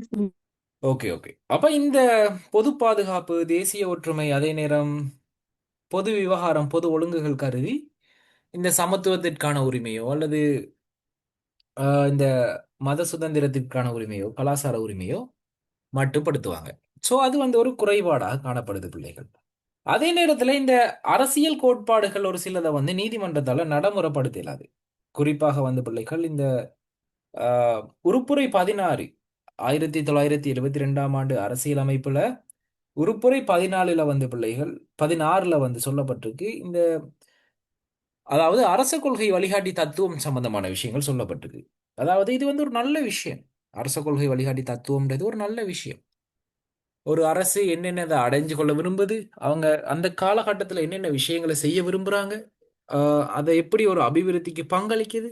அதில் வந்து சொல்லியிருப்பாங்க எல்லாருக்கும் வேலை வாய்ப்பை கொடுக்கணும், எல்லாருக்கும் சுபீட்சமான எதிர்காலத்தை கொடுக்கணும் அப்படின்னு சொல்லியிருப்பாங்க. ஆனால் நடைமுறையில் அந்த விஷயங்கள் நடக்காட்டியும் கூட நாங்கள் நீதிமன்றத்தை அணுகி அந்த கோட்பாடு எங்களுக்கு சரியா நடைமுறைப்படுத்தல அப்படின்னு சொல்லி கேட்கலாது. ஆக அதுவும் ஒரு இந்த 72 யாப்பினுடைய தோல்விக்கு பிரதானமான காரணம். அது மட்டும் இல்லாமல் இந்த பெயரளவு ஜனாதிபதியினுடைய ஆஹ், தன்மை, அதாவது இந்த ஜனாதிபதி அரசு தலைவராக இருப்பாரு. அதை வந்து 19வது உறுப்புரை 72வது அரசியல் அமைப்புல சொல்லுது. ஆனா என்ன நடக்கும்னு சொன்னா இந்த ஜனாதிபதி பிரதமர்ட ஆலோசனைப்படி மட்டும்தான் அவர் செயற்படுவார். அதாவது சொந்த புத்தி இல்லாத ஒரு நபர் மாதிரி. அவர் வந்து ஒரு முடிவை தனியே எடுக்க இயலாது. பிரதமர் வந்து சொல்லுவார் இதை செய்யுங்க அதை செய்ய வேணாம் அப்படின்னு சொன்னா மட்டும்தான் அவர் வந்து செய்வார். அதே நேரம் இந்த ஜனாதிபதியை வந்து மக்கள் தெரிந்தெடுக்காததும் ஒரு பாரிய குறைபாடாக காணப்படுது. இது 72ஆம் ஆண்டு யாப்புக்கான ஒரு தோல்வியாக அமையுது. அடுத்தது வந்து பிள்ளைகள் இந்த பிரதமர் தான் உண்மையான அதிகாரம் கொண்ட ஒரு நபராக காணப்படுவார். ஆக இந்த பிரதமர் வந்து பிள்ளைகள் உண்மையான அதிகாரம் கொண்ட நபராக காணப்படுறது ஆஹ், மிக முக்கியமாக ஒரு பலவீனமாகத்தான் நோக்கப்படுது. அடுத்து வந்து பிள்ளைகள் இந்த தேசிய அரசு பேரவையினுடைய ஆயுட்காலம் மிக நீளமாக காணப்படுது. குறிப்பாக 6 வருடங்கள் வரையில இது இயங்குது. பொதுவாக ஜனநாயக நாட்டில் ஒரு சட்டமன்றம் வந்து 4 அல்லது 5 வருஷத்துக்கு தான் இருக்கும். ஸோ இதுவும் வந்து ஒரு வகையான குறைபாடாக நோக்கப்படுது. அடுத்து வந்து பிள்ளைகள் இந்த அரசியலமைப்பு நீதிமன்றம் ஒரு பலவீனமான கட்டமைப்பாக காணப்படுது. அது மட்டும் இல்லாமல் சிங்கள மொழியை மட்டும் நாங்கள் அரசகர்ம மொழியாக அங்கீகரிச்சிருக்கிறது. நாட்டில் பன்மைத்துவமாக பல மதங்கள் இருக்கிற சந்தர்ப்பத்தில் நாங்கள் இந்த பௌத்த மதத்துக்கு மட்டும் யாப்பு ரீதியாக ஒரு முன்னுரிமையை வழங்கியிருக்கிறது. அதே நேரத்தில் ஒரு கட்சி அங்க தேசிய அரசு பேரவையில பெரிய ஒரு இடத்தை அவங்க பிடிச்சு கொண்டாங்கன்னு சொன்னா அந்த ஒரு கட்சி என்ன செய்வாங்கன்னு சொன்னா பிள்ளைகள் 3ல் 2 விசேட பெரும்பான்மை எடுக்கிறது அவங்களுக்கு ஈஸி. உதாரணத்துக்கு இலங்கையில தற்போதைய நிலையை பாருங்க. எங்களுக்கு என்பிபி அரசாங்கத்துக்கிட்ட 3ல் 2 விசேட பெரும்பான்மை இருக்கு. அப்ப அவங்க விரும்பின சட்டங்களை விரும்பின கொள்கைகளை நடைமுறைப்படுத்தலாம். ஆக இந்த விஷயமும் கூட ஒரு கட்சி ஆதிக்கத்துக்கு செல்வாக்குக்கு வழிவகுக்கும். அதுவும் வந்து பிள்ளைகள் இந்த 72ஆம் ஆண்டு தோல்வியடைய 72ஆம் ஆண்டு யாப்பு தோல்வியடைய காரணமா அமையுது. அதே போல இந்த நீதிமன்றங்களோட நீதிபதிகளோட நியமனம், அதே நேரம் உயர் பொதுச்சேவை அதிகாரிகளினுடைய நியமனம், இந்த விடயங்கள்ல அரசியல் கட்டுப்பாடும் அரசியல் நிர்வாகத்தினுடைய தலையீடும் அரசியல் மயமாக்கமும் அதிகமாக காணப்படுது. அதே போல யாப்புருவாக்க செயல்முறைகள்ல பல சிக்கல்கள் குறைபாடுகள் இனங்காணப்பட்டதாக கடந்த கால வரலாறுகள் சுட்டிக்காட்டுது.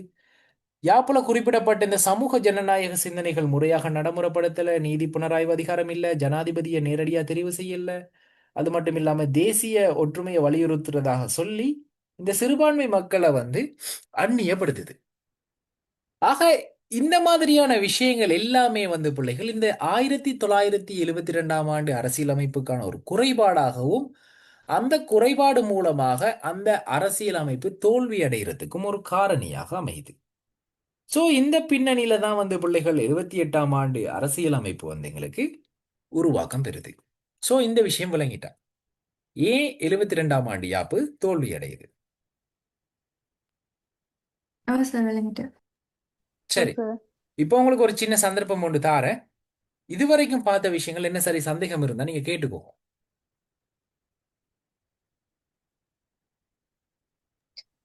சார். சொல்லுங்க. சார், நீதிபதிகள் ஆணைக்குழு உறுப்பினர்கள் சம்பந்தமா ஒண்ணு சொன்னீங்க, அதை கொஞ்சம் திரும்ப சொல்லுங்களேன். ரைட். குறைபாடுல. குறைபாடுல வந்து நீதிபதி ஆணைக்குழுக்கள் நான் சம்பந்தமா சொல்லல வந்து நீதிபதிகளினுடைய நியமனம் சம்பந்தமான விவகாரம். குறிப்பா வந்து பிள்ளைகள் இங்க 72ஆம் ஆண்டு அரசியல் அமைப்புல நீதி சேவை ஒழுக்காற்றுக் குழு, அடுத்து வந்து நீதி சேவை ரைட், 2 சபைகள் இருக்கு. ஆலோசனை. ஆலோசனை ஆலோசனை குழு, அதாவது ஆலோசனை சபை. இந்த 2 சபையும் என்ன செய்வாங்கன்னு சொன்னா, கொஞ்சம் பேர் வந்து அவங்களோட டிசிப்ளின், அவங்களோட ஒபீடியன்ஸ் சம்பந்தமான விஷயங்களை பார்ப்பாங்க. மற்ற கொஞ்சம் பேர் ஆலோசனை வழங்குறவங்க என்ன செய்வாங்கன்னு சொன்னா, அந்த நீதித்துறைக்கு யாரை போட்டா நல்லா இருக்கும், அவங்களுக்கு என்ன தகுதி இருக்குன்ற விஷயங்களை சொல்லுவாங்க. நடைமுறையில் என்ன நடந்ததுன்னு சொன்னா, அரசியல் ரீதியா அவர்களினுடைய சிபாரிசு கடிதங்கள், பரிந்துரைகள் அடிப்படையில் தான் அவர்கள் தெரிவு செய்யப்பட்டாங்க. இதனால இந்த நீதித்துறை கட்டமைப்புல வந்து ஒரு நீதியான தன்மையை வந்து எங்களால பேண முடியல. அதே சந்தர்ப்பத்தில் வந்து பிள்ளைகள் ஜனாதிபதின்றவர் பிரதமர் ஆலோசனைப்படி செயற்படக்கூடிய ஒரு நிர்வாகியாக இருந்ததுனால இந்த பிரதமரினுடைய மூளை தான் அங்க வேலை செய்யுது. இப்போ பிரதமர் வந்து யாரை உயர் நீதிமன்றத்துக்கு நீதிபதியா நியமிக்கும்படி இந்த ஜனாதிபதிக்கு வந்து ஆலோசனை வழங்குறாரோ அவரை தான் அவர் பதவியில நியமனம் செஞ்சாரு. அதே சந்தர்ப்பத்தில் வந்து பிள்ளைகள் இந்த உருப்புரை 126வது உருப்புரை சொல்லுது என்னன்னு சொன்னா, நீதிபதியிட நியமனங்கள்ல மந்திரி சபையினுடைய பரிந்துரையின்படி நடைபெறும். அதாவது இந்த நீதிபதியை நாங்க நியமனம் செய்யற நேரத்துல அவர்களினுடைய கேபினெட் 1972 கேபினெட், அதாவது மந்திரி சபை, அவங்களும் கொஞ்சம் டிஸ்கஸ் பண்ணி அவங்களுக்கு விருப்பமான அவங்களுக்கு ஃபேவரான ஆக்களை வந்து நியமனம் செய்யறதுக்கான ஏற்பாடுகளை வந்து வச்சிருக்கிறாங்க. ஸோ இந்த விஷயங்கள் வந்து பிள்ளைகள் உண்மையிலேயே எங்களுக்கு அழகா விளங்குது. என்னது, ஒரு பாரபட்சமான ஒரு ஃபேர் இல்லாத ஒரு வேலை. இதைத்தான் அந்த காலகட்டத்தில் செஞ்சிருக்காங்க. ஸோ நீதித்துறையோட சுயாதீனம் சுதந்திரம் அப்ப எங்க பாதுகாக்கப்படும்? இது ஒரு ஜனநாயகத்திற்கான ஒரு குறிகாட்டியா? இல்லை. ஸோ இதனால நாங்க யாப்பை மாத்தணும், இதுவும் இந்த யாப்பை தோல்வியடைய செய்யறதுக்கான ஒரு காரணமாக எங்களால பார்க்கப்படுது. சரிதானே? ரைட். Okay sir. ஓகே, எங்களுக்கு வந்து டைம் எங்களுக்கு டைம் கொஞ்சம் போதாம இருக்கு. நாங்க கொஞ்சம் ஃபாஸ்டா போவோம். சரிதானே? ரைட். அப்போ வந்து பாப்போம் பிள்ளைகள், அடுத்து மிக முக்கியமான விஷயம். ரைட், இன்னொரு விஷயம் சொல்லிக்கொள்ள விரும்புகிற பிள்ளைகள், நீங்க இந்திய செமினார் முடிஞ்ச பிறகு நீங்க எல்லாரும் உங்களோட ஃபீட்பேக்குகளை எங்களோட காமன் குரூப்ஸ் 2 குரூப்ஸ் இருக்குது, 2 குரூப்ஸுக்கும் உங்களோட ஃபீட்பேக்கை வந்து தரணும். சரி, சரிதானே? எந்த அளவு தூரம் இந்த வெபினார் உங்களுக்கு பிரயோசனமா இருந்தது, இது போல இன்னும் வெபினார்ஸ் உங்களுக்கு தேவையா, இதுல என்னென்ன விஷயங்கள் நாங்க மாற்றங்கள் செய்ய வேணும்னு நீங்க எதிர்பார்க்குறீங்க, அது சம்பந்தமான விஷயங்களை கட்டாயமா எங்களுக்கு சொல்லிக்கோங்க. என்று சொன்னா நாங்க இன்னைக்கு நேத்து இந்த ஃப்ரீ கிளாஸ் தாரதில்லை. உங்களுக்கு ஆல்ரெடி தெரியும், நாங்க ஒவ்வொரு மாசமும் 1 அல்லது 2 ஃப்ரீ கிளாஸ் வந்து உங்களுக்கு தாரது. அது மட்டும் இல்லாம ஏற்கனவே ஒரு தடவை ஒரு செமினார் ஒன்று உங்களுக்கு நடந்திருக்கு. 72ஆம் ஆண்டு யாப்பு சம்பந்தமா கிட்டத்தட்ட ஒரு 3 நாள் வரைக்கும் நாங்க அந்த செமினார் செஞ்சிருந்தோம். அது கொஞ்சம் இங்க கிளைமேட் பிரச்சனை, நெட்வொர்க் பிரச்சனை இருந்ததால கொஞ்சம் அது இழுபறிப்பட்டது. சரிதானே? அடுத்து வந்து 78 யாப்பு வந்து கட்டாயம் ஒரு கேள்வி உங்களோட எக்ஸாமுக்கு வரும் என்ற அடிப்படையில் நாங்கள் 78 யாப்பில் நாங்கள் ஃபுல்லாகவே ஃபோக்கஸ் பண்ணி இந்த 8 ஹவர் செமினாரை வந்து ஆர்கனைஸ் பண்ணியிருக்கிறோம். சரிதானே? உங்களுக்கு 10:30க்கு ஒரு பிரேக் ஒன்று இருக்கு. நீங்கள் 10:30 பிரேக்கை நீங்கள் உங்களுக்கு 10 நிமிஷம் டைம் தரோம். நீங்கள் அந்த 10 நிமிஷத்தில் என்ன சரி சாப்பிட்றேன்டாலோ அல்லது வீட்டை பேசுகிறேன்னு சொன்னாலோ அல்லது என்ன சரி நோட் பண்ணுறேன்னு சொன்னாலோ உங்களுக்கு என்ன சரி தேவைகள் இருந்தாலும் நீங்கள் அதை முடிச்சுக்கொண்டு 10:40க்கு ஜாயின்ட் ஆகணும். நீங்கள் யாரும் லீவ் ஆகி போக வேண்டிய தேவை ஒன்றும் இல்லை. அடுத்த விஷயமும் சொல்கிறேன் பிள்ளைகள், கிட்டத்தட்ட லிங்க் வந்து நிறைய பேருக்கு கொடுத்துட்டேன். நிறைய பேர் கிளாஸ் அடுத்த வந்து ரெக்கார்டிங் கேட்டிருந்தாங்க. ரெக்கார்டிங் வந்து இது வந்து வெளியே ப்ரொவைட் பண்ணப்படாது. ஏன் நாங்கள் ரெக்கார்டிங் வெளியே ப்ரொவைட் பண்ணலன்னு சொன்னால், ஃப்ரீ கிளாஸு தந்து அதுக்கு உங்களுக்கு ரெக்கார்டிங் தர வேண்டிய தேவையில்லை. ஃப்ரீ கிளாஸ் தாரது என்னத்துக்குன்னு சொன்னால், நீங்கள் அந்த வாய்ப்பை சரியாக பயன்படுத்தி கொள்றதுக்கு. அப்போ உங்களுக்கு ரெக்கார்டிங் தாரது வந்து பேமெண்ட் கிளாஸுக்கு. ஸோ ஃப்ரீ கிளாஸுக்கு வந்து ரெக்கார்டிங் நாங்கள் கொடுக்க வேண்டிய அவசியமும் இல்லை. ஸோ கொடுத்தும் பிரயோசனமும் இல்லை. அப்போ ரெக்கார்டிங் இல்லை. சம்டைம் அந்த பிள்ளைகள் ரெக்கார்டிங் கேட்ட பிள்ளைகள் வந்து ஜாயின் பண்ணா அல்லது வேறு கிளாஸுகளுக்கு காலையில் போயிருக்கிற பிள்ளைகள் ஜாயின் பண்ணா உங்களோட இந்த சீட்ஸ் 72 பேர் இருக்கிறோம். 100 பேருக்கு தான் நாங்கள் இந்த அக்கௌண்ட்டை வந்து போட்டிக்கிறோம் டைம் லிமிட்லெஸில். அப்போ உங்களுக்கு அந்த ஸ்லாட்ஸ் ஃபுல்லாகினா நீங்கள் வெளியாகி போனீங்கன்னு சொன்னால் உங்களுக்கு அதில் பிரயோசனம் கிடைக்காது. ஸோ நான் இதை ஏன் சொல்கிறேன்னு சொன்னால், இன்ட்ரெஸ்ட் உள்ள பிள்ளைகள் யாராக இருந்தாலும் படித்து கொண்டு போகட்டும், அதுங்கிற நோக்கம். சரிதானே? ரைட். இதில் வந்து என்ன விஷயம்னு சொன்னால், கொஞ்சம் பேர் கமெண்ட் பண்ணியிருக்கீங்க கைடில் இருக்குது, அது செல்ற ரிசீர் கைட்ல என்ன பிள்ளைகள் இருக்கு? ரைட். அடுத்து வந்து ஃபர்ஸ்ட் கேள்விக்கு 1972 குறைபாடுகள் சொன்னீங்க சார். அதுக்கு பாயிண்ட்ஸை மட்டும் சொல்லுங்க சார், நோட் பண்ணிக்கிறோம். ரிப்பீட் சொல்லுங்க. ஓகே. இதில் என்ன விஷயம்னு சொன்னால் வந்து பிள்ளைகள் இதுதான், ரிப்பீட் பண்ணுறதுக்கு டைம் எங்களுக்கு போதுமானதா இல்லை. 78 யாப்புன்றது ஒரு பெரிய கடல், சரிதானே?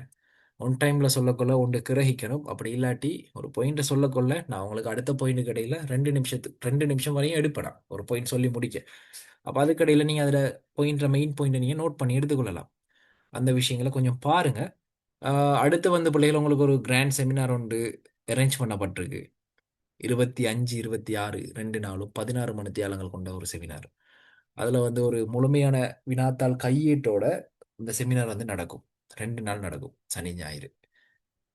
பெரும்பாலும் அந்த செமினாரில் ஒரு ஹோப் ஒன்று வைக்கலாம். எங்களுக்கு பி லெவலில் இருக்கிற பிள்ளைகளை ஏ லெவலுக்கும், ஏ லெவலில் இருக்கிற பிள்ளைகளை இன்னும் அவங்களோட மார்க்ஸை நல்லாவே கூட்டிக் கொள்றதுக்குமான ஒரு வாய்ப்பையும், அதே போல் சி லெவலில் இருக்கிறவங்களை பி லெவலுக்கும், அடுத்து வந்து எஸ் லெவலில் உள்ளவங்களை சி அல்லது பி லெவலுக்கு கொண்டு வரதுக்கான ஏற்பாடுகள் இருக்கு. ஃபெயில் வராது, பொலிட்டிக்கலில் ஃபெயில் வராது. அதை நீங்கள் கட்டாயம் மனசில் வச்சுக்கோங்க. பொலிட்டிக்கல் ஒரு காலம் ஃபெயில் வராது. ஏன்னு சொன்னால் நீங்கள் 2 வருஷத்தில் ஏதாவது படிச்சிருப்பீங்க. படித்ததை எழுதுனீங்கன்னு சொன்னால் ஆக குறைஞ்சது சரி வரும். அதையும் தாண்டி நீங்கள் ஃபெயில் பண்ணுறீங்கன்னு சொன்னால் உண்மையாக நீங்கள் பொலிட்டிக்கல் படித்ததில் பிரயோசனமே இல்லை, எடுத்திருக்கவே தேவையில்லை நீங்கள். சரி, ஓகே. அந்த விஷயங்களை நாங்கள் கருத்தில் கொண்டுட்டு நாங்கள் அடுத்த கட்டம் தொடர்ந்து பார்ப்போம். அப்போ இந்த மாதிரியான கட்டமைப்புகள் தான் வந்து பிள்ளைகள் எங்களை போட்டு இந்த 72ஆம் ஆண்டு அரசியலமைப்பை வந்து தோல்வியடைய செய்து. அடுத்து நாங்கள் பார்ப்போம் பிள்ளைகள், ஏன் எங்களுக்கு புதிய அரசியல் அமைப்பு ஒன்று தேவை.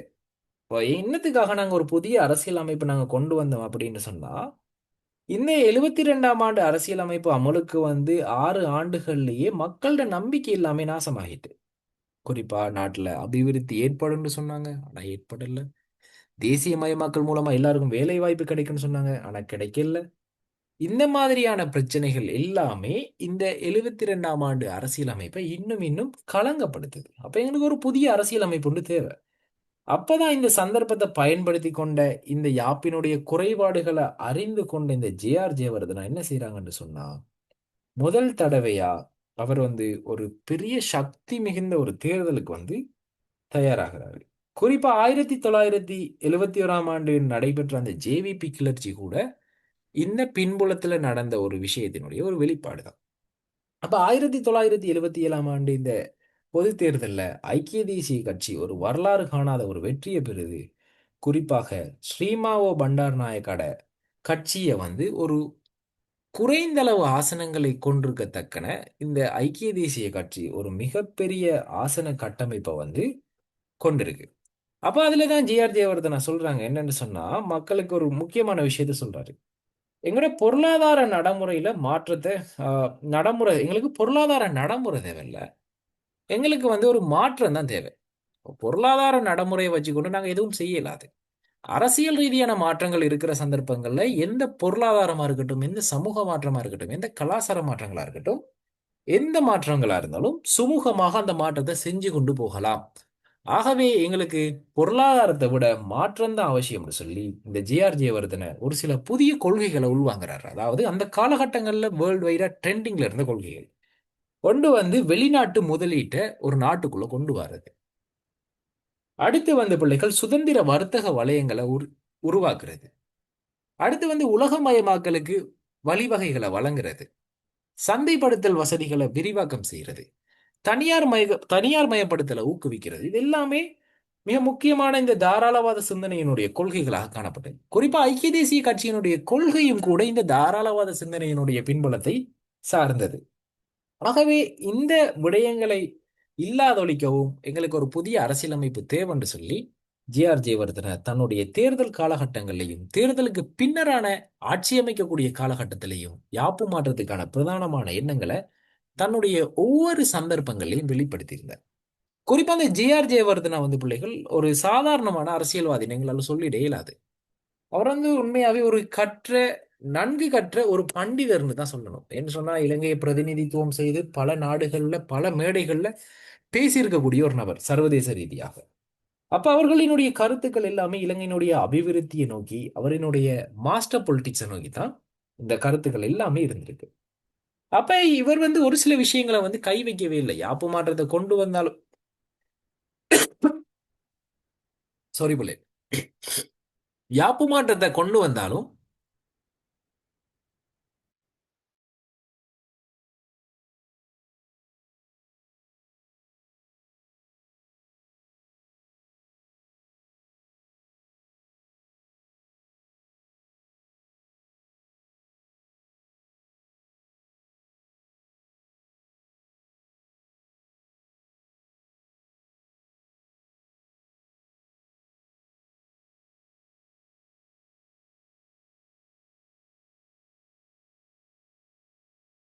ரைட். அப்ப இந்த யாப்பு மாற்றத்தை கொண்டு வந்தாலும் கூட ஒரு சில விஷயங்கள்ல வந்து அவர் கை வைக்கல. குறிப்பா இந்த சிங்களம் வந்து பிள்ளைகள் 72ல எப்படி ஒரு அரசகர்ம மொழியா இருந்ததோ அதே அரசகர்ம மொழியாக சிங்களம் இருக்கும். அதே மாதிரி பௌத்த மதத்திற்கு தொடர்ந்து முன்னுரிமையான ஒரு கட்டமைப்பு வழங்கப்படும் சொல்லி அவர் வந்து தேர்தல் காலங்களில் அந்த விஷயத்தில் அவர் மாற்றங்களை கொண்டு வரல. ஏன்னு சொன்னா இலங்கையினுடைய விகிதாசார அடிப்படையில் அந்த சனத்தொகை நாங்க பார்க்குற நேரத்துல இலங்கையினுடைய சனத்தொகை வந்து பிள்ளைகள் கிட்டத்தட்ட 70% அதிகமான மக்கள் சிங்கள மக்கள். அவர்களினுடைய உணர்வு ஆழமாக தாக்கம் செலுத்தக்கூடிய ஒரு பகுதி எதுன்னு கேட்டா அவர்களினுடைய ஆன்மீக கட்டமைப்புகள், அதாவது மதம், இனம், மொழி, இந்த கட்டமைப்புகள். ஸோ அவர் வந்து அந்த சிங்கள வாக்குகளை பெற்றுக்கொள்றதுக்காகவும் அது அவரினுடைய இந்த நாட்டினுடைய அடையாளமாகவும் காணப்பட்டிருந்ததுனால அந்த விஷயங்கள்ல எந்த விதமான மாற்றமும் கொண்டு வராம எங்களுக்கு ஒரு புதிய அரசியலமைப்பை தருவோம்னு சொல்லி வாக்குறுதி செய்கிறாரு. அதே நேரத்துல வந்த பிள்ளைகள்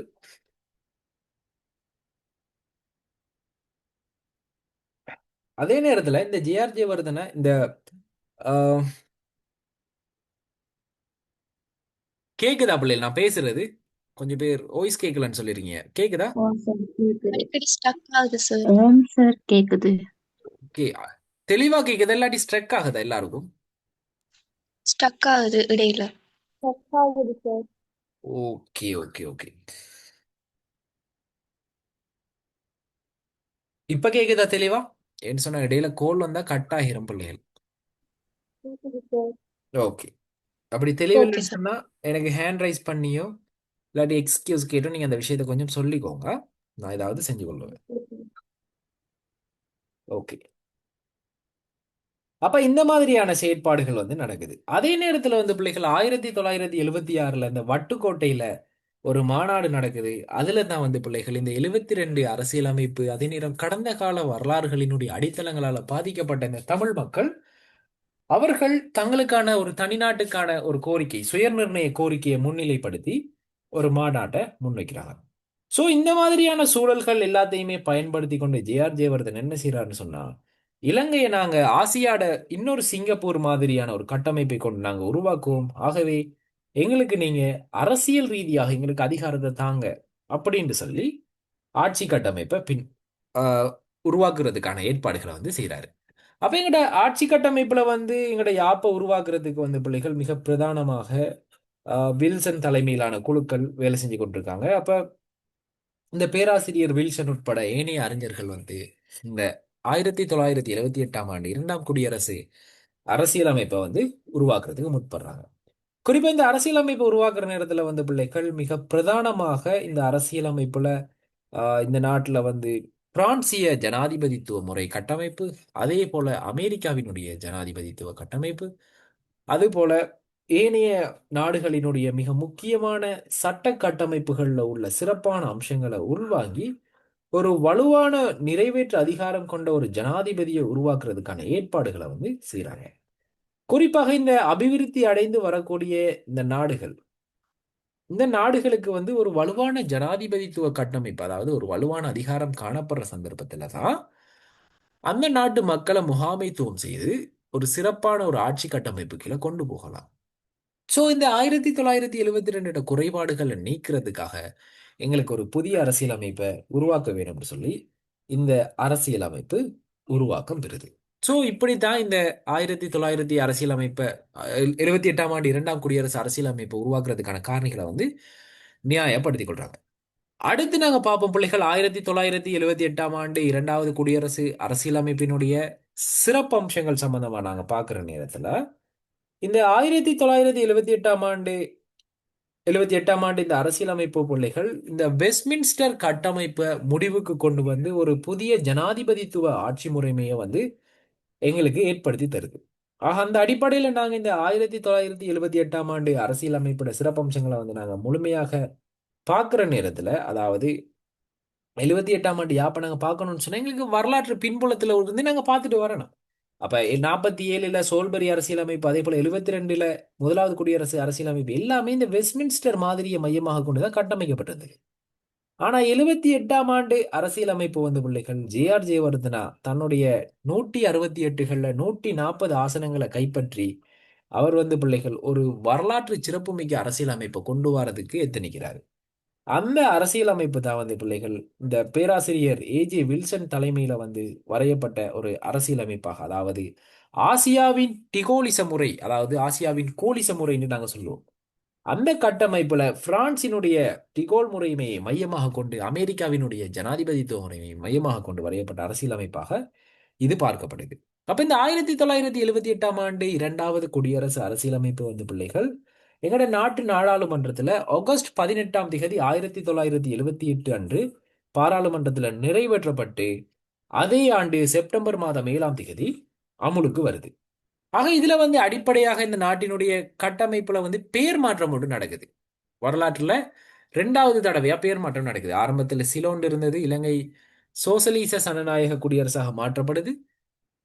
திரும்ப 78ல் இலங்கை சனநாயக சோசலிச குடியரசு என்ற அளவுக்கு பேர் மாற்றம் செய்யப்படுது. ஸோ இந்த விஷயங்கள் வந்து நடக்கிறது ஒரு சிறப்பம்சமாக எங்களால நோக்க முடியுது. அடுத்து வந்து பிள்ளைகள் இந்த யாப்பட சிறப்பம்சங்கள்ல மிக முக்கியமான ஒன்று தான் நிறைவேற்று அதிகாரம் கொண்ட ஜனாதிபதித்துவ முறை. நான் இதை அழிக்கிறேன், ஸ்கிரீன்ல உள்ளதுகள் அழிக்கிறேன் பிள்ளைகள். ரைட்.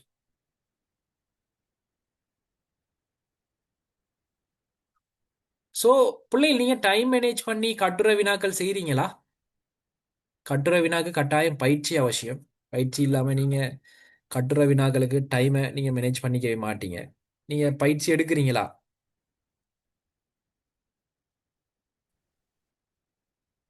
உங்ககிட்ட தான் பிள்ளைகள் கேட்கிறேன். ஓ சார். அதே மாதிரி எம்சிக்யூ நிறைய பேப்பர்கள் செய்யுங்க. 3 பாடங்களையும் சரிவர கவனிங்க. தயவு செஞ்சு பொடுபோக்கா இருந்துடாதீங்க பிள்ளைகள். உண்மையாவே யூனிவர்சிட்டி லைஃப் வந்து அவங்களுக்கு மறக்க முடியாத ஒரு அனுபவங்களை சொல்லித்தர ஒரு பயிற்சி பசறைன்றே சொல்லலாம். சரிதானே? ம். நீங்க ரீசெண்டா பார்த்துருப்பீங்கன்னு நினைக்கிறேன். எத்தனை பேர் பார்த்தீங்களோ தெரியா, யூனிவர்சிட்டி ஆஃப் பிரதனியா கன்வெகேஷன் பார்த்தீங்களா? அங்க பட்டமளிப்பு விழா நடந்தது. ஓ சார், பார்த்தோம் சார். நிறைய பேர் பார்த்துருப்பீங்கன்னு நினைக்கிறேன். உண்மையாவே இலங்கையிலேயே நடக்கக்கூடிய இந்த பட்டமளிப்பு விழா, அதே நேரம் இலங்கையிலேயே காணப்படக்கூடிய ஒரு முதல் தர அழகு வண்ணமயமான, இலங்கையினுடைய மட்டுமல்ல இந்த தென்னாசியாவிலேயே ஒரு மிகப்பெரிய பல்கலைக்கழகம்னு சொன்னா பேராதனை பல்கலைக்கழகம் தான். என்று சொன்னால் அதில் இயற்கையான அமைவிடம், அதே நேரம் அங்கே இருக்கிற சிறப்பம்சங்கள் எல்லாமே உங்களோட அந்த என்வைரன்மெண்ட்டுக்கு ஏற்ற மாதிரி உங்களை இன்னும் இன்னும் நிறைய யோசிக்கிறதுக்கு தூண்டிவிடும் பிள்ளைகள். ஸோ தயவு செஞ்சு நான் உங்களுக்கு சொல்ற ஒரே விஷயம், எப்படி சரி ஒரு 1.6க்கு மேலே செட் ஸ்கோர் எடுக்கிறதுக்கு பாருங்க. உங்களுக்கு பிரதனியா வரணும்னு ஆசை இருந்ததுன்னு சொன்னால் 1.65, சரியா 1.7 வச்சுக்கோங்களேன், 7க்கு மேலே செட் ஸ்கோர் எடுங்க. அதே நேரம் 1.89க்கு மேலே எடுத்தீங்கன்னு சொன்னால் பிரதனியாலேயே வேறு வேறு கோர்ஸுகளுக்கு நீங்கள் அப்ளை பண்ணிடலாம். சோஷியல் ஒர்க், அதே மாதிரி ஜிஏஎஸ்க்கு அப்ளை பண்ணிடலாம். இப்போ ஜிஏஎஸ்க்கு 1.92ல் கேட்குறாங்க, 2 பாயிண்டில் கேட்குறாங்க. அதே மாதிரி எல்எல்பி செய்ய ஆசைப்படுறீங்கன்னு சொன்னால் நீங்கள் உங்களோட செட் ஸ்கோரை வந்து 2 பாயிண்ட் மட்டும் வச்சுக்கோங்க. சரிதானே? ஸோ ஏன் இந்த செட் ஸ்கோர் அவசியம்னு சொன்னால், செட் ஸ்கோர் வந்து உங்களோட 3 பாடங்களினுடைய சேர்வையாக கணிக்கப்படக்கூடிய ஒரு பகுதி. உங்களோட 3 பாடங்களினுடைய சராசரி தான் செட் ஸ்கோரா அவுட்புட் ஆகும். அப்போ நீங்கள் 2 பாடத்தில் ஏ எடுத்துட்டு ஒரு பாடத்தில் எஸ் எடுத்தீங்கன்னு சொன்னால், அந்த எடுத்த அந்த 2 ஏயுமே பிரயோசனம் இல்லாமல் போயிடும். உங்களோட செட் ஸ்கோர் மைனஸில் வரும் பிள்ளைகள். மைனஸில் வந்தீங்கன்னு சொன்னால் நீங்கள் எங்கேயுமே போகலாது. ஸோ இந்த எஸ்ஸை மேக்சிமம் இக்னோர் பண்ண பாருங்க. எல்லா பாடங்களையும் ஏ எடுக்கிறதுக்கு ட்ரை பண்ணுங்க. ஏ லெவலில் உள்ளவங்க உங்களோட மார்க்ஸுகளை வந்து 90க்கு மேலே எடுக்கிறதுக்கு ட்ரை பண்ணுங்க. உங்களுக்கு நல்ல கோர்ஸுகள் கிடைக்கும். சரிதானே? ஸோ இந்த விஷயங்களை அழகான முறையில் மனங்கொள்ளுங்க.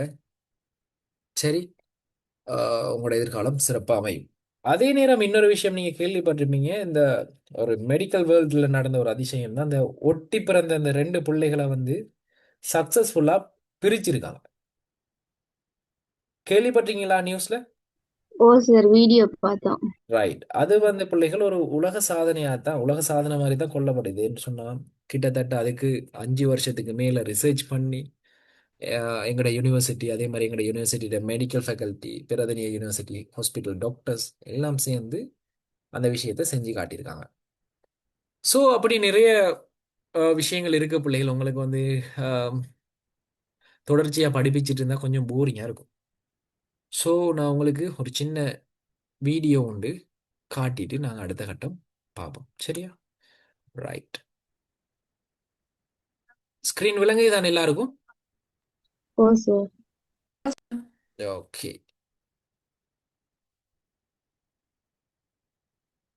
இது எங்களோட யூனிவர்சிட்டி தான். இது அமான் சார் ஸ்க்ரீனில் இருக்கிறது. ஸோ எத்தனை பேருக்கு பார்க்க கிடைச்சிருக்கோ தெரியா.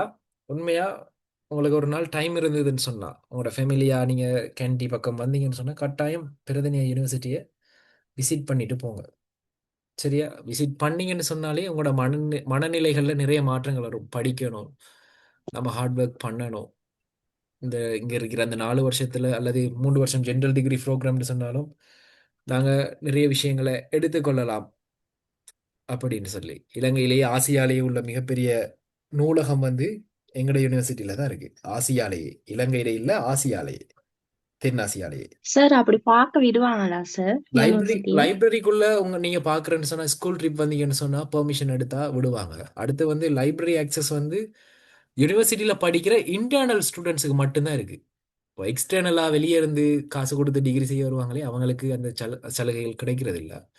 இன்டர்னல் பிள்ளைகளுக்கு மட்டும்தான் லைப்ரரி ஆக்சஸ் இருக்கு. இப்போ நான் உங்களுக்கு தார நோட்ஸுகள், அதே நேரம் உங்களுக்கு ப்ரிப்பேர் பண்ணி தர மெட்டீரியல், எங்களோட வாசிப்புக்கு நாங்கள் எடுத்துக்கொள்கிற புத்தகங்கள் எல்லாம் நாங்கள் எங்களோட பிரதனிய லைப்ரரி லைப்ரரியில இருந்து நாங்கள் எடுத்துக்கொண்டு வந்து படிக்கிறது. லைப்ரரியை தான் நாங்கள் நிறைய யூஸ் பண்ணுறது. அதே மாதிரி இங்கே வந்தீங்கன்னு சொன்னால் நிறையவே என்ஜாய் பண்ணலாம் பிள்ளைகள். பெச் ட்ரிப், பெச் கேதரிங், அதே மாதிரி ஃபேக்கல்ட்டியால் நடக்கிற ஈவெண்ட்ஸ், மீட்டிங்ஸ், ஃபேக்கல்ட்டி மீட்ஸ், அப்படி இப்படின்னு நிறையவே என்ஜாய் பண்ணலாம். ஸோ படிக்கிறதுன்றது வெறுமனே புத்தகத்தை பாடமாக்கிட்டு போகிறதோ, இல்லாட்டி நாங்கள் நோட்ஸுகளை அவங்களுக்கு வாயால் அப்படியே ஒப்புவிச்சுட்டு போகிறதோ இல்லை. சரிதானே?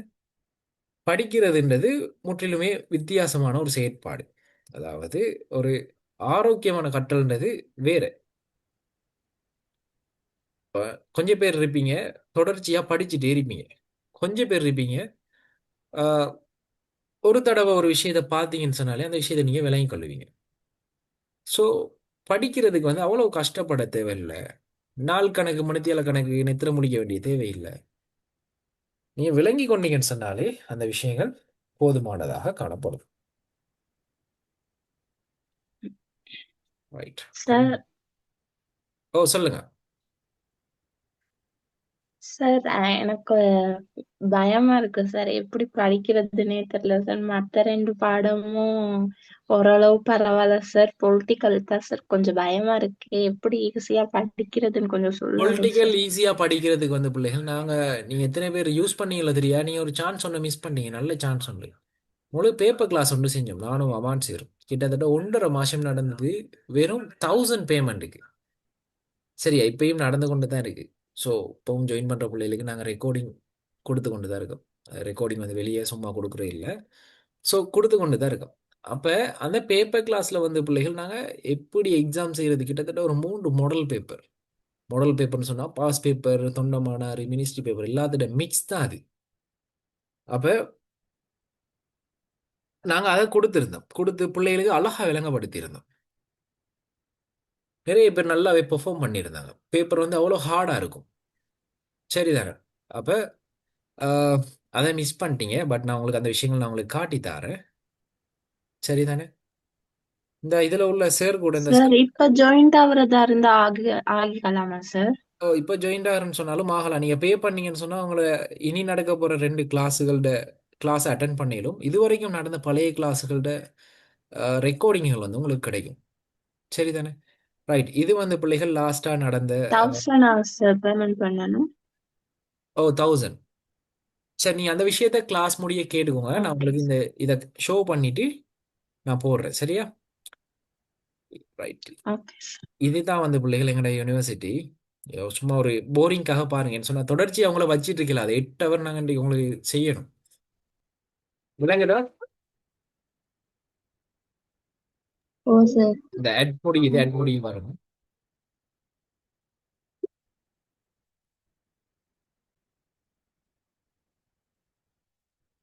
இது எங்களோட யூனிவர்சிட்டி anthem. சரி, அதோட சேர்த்து தான் இந்த வீடியோ அவங்க ப்ரிப்பேர் பண்ணியிருக்கிறாங்க.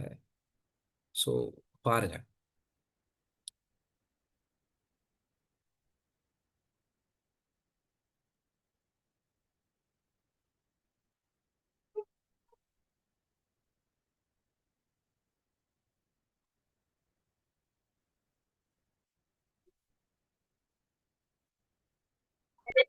ரைட். இது ஃபுல்லாவே எங்கட ஃபெக்கல்டி தான் பிள்ளைகள். கிட்டத்தட்ட இதுல நீங்க பாக்குறதுகள்ல எங்கட கிரவுண்ட் இருக்கு இந்த பக்கம்.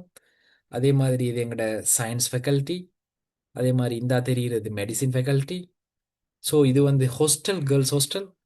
கிட்டத்தட்ட நீங்க பார்க்குற ஒவ்வொரு பில்டிங்குமே 4 மாடி 3 மாடி சைஸ்ல. சின்ன சின்ன இருக்கிறது. கிட்டத்தட்ட இதுல உள்ள ஒரு பில்டிங் உங்களோட ஸ்கூலை விட பெருசு கேர்ள்ஸ் ஹாஸ்டல்ல. அப்படி.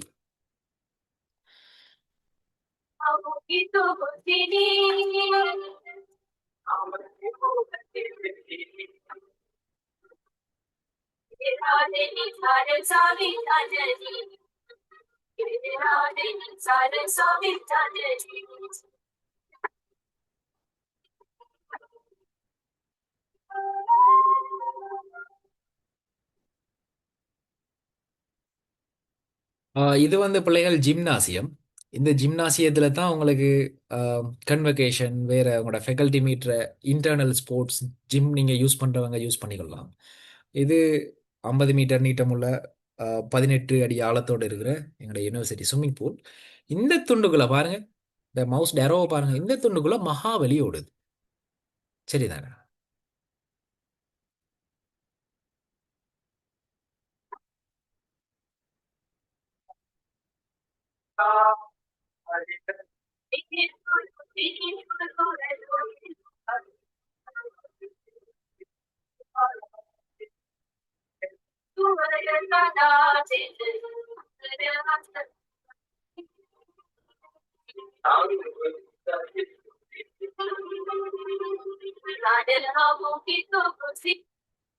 ரைட். இது வந்து பிள்ளைகள் இன்ஜினியரிங் ஃபேக்கல்ட்டியோட ஒரு வளாகம்.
ரைட். நான் பேசுறது விளங்குதா? ஓ சார். ஓகே. சரி. எங்களுக்கு ஒரு டயர்டுக்காக நாங்கள் சின்ன ஒரு வீடியோ உண்டு, வீடியோ கிளிப் ஒன்று பார்க்குறோம். சரி. என்ன தெரியுமா?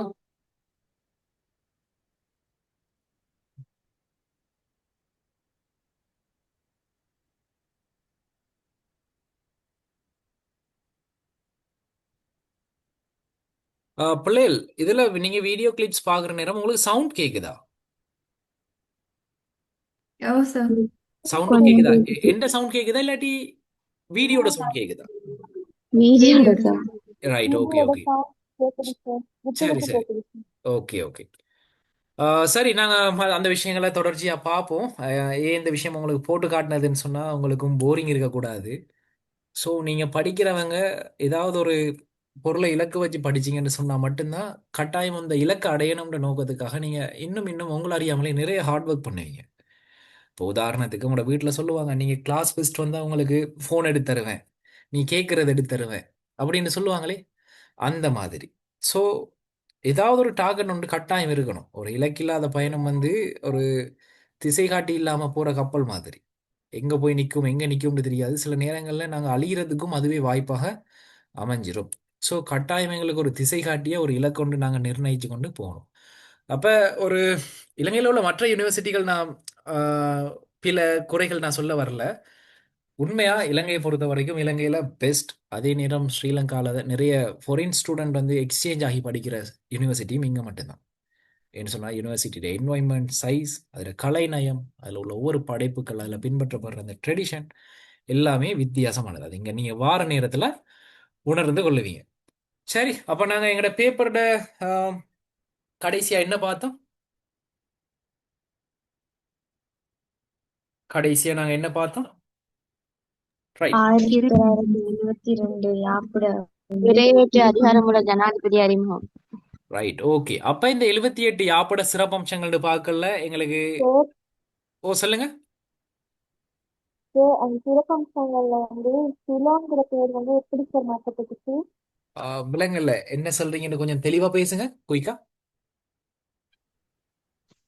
சார், சிறப்பம்சங்கள்ல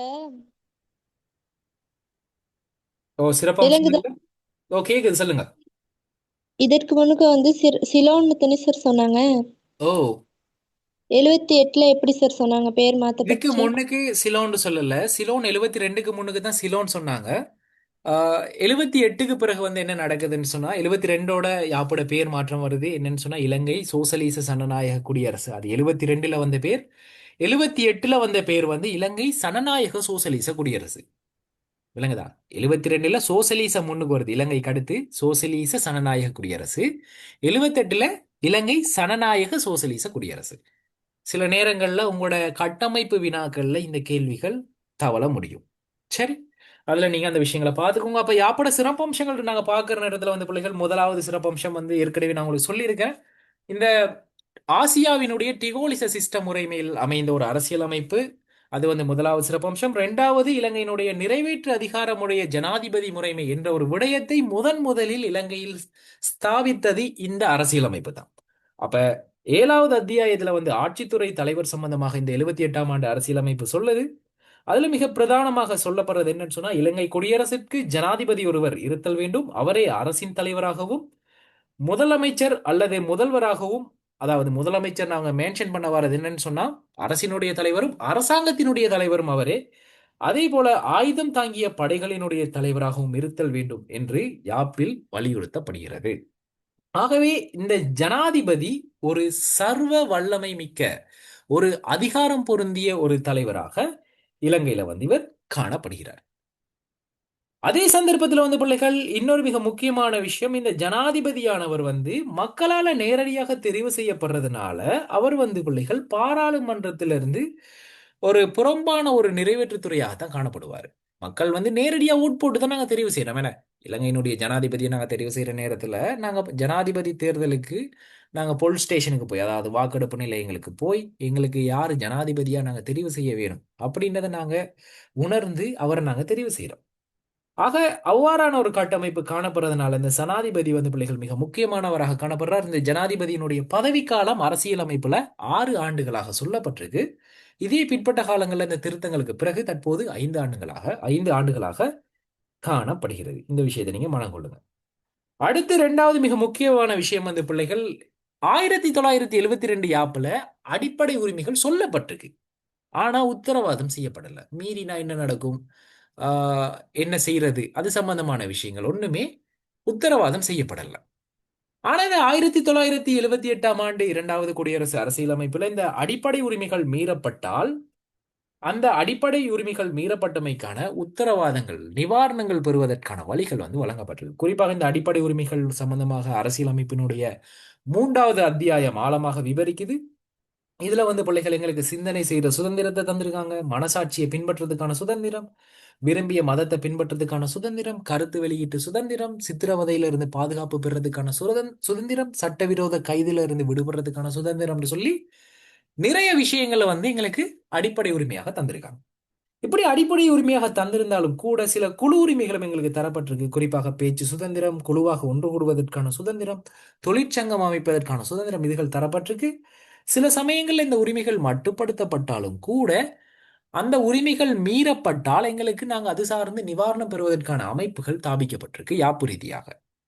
ஆக அந்த அடிப்படையில் 1978ஆம் ஆண்டு அரசியலமைப்பின் சிறப்பம்சங்கள் பார்க்குற நேரத்தில் இந்த அடிப்படை உரிமைகள் என்பது மிக முக்கியமானது. அப்ப நாங்க முதலாவது என்ன பார்த்திருக்கோம்? டீகோல் முறைமை முதலாவது. ரெண்டாவது பார்த்திருக்கோம் என்னது? டெக்ஸ்ட்லயே சார் போடுறேன். சார் சொல்லுங்க. 1978 அடிப்படை உரிமையில குழு உரிமை இல்லையா சார்? விலங்கல்ல 78ல யார் சொன்னது குழு உரிமை இல்லைன்னு? 78ல சொல்றீங்களா 72ல சொல்றீங்களா நீங்க?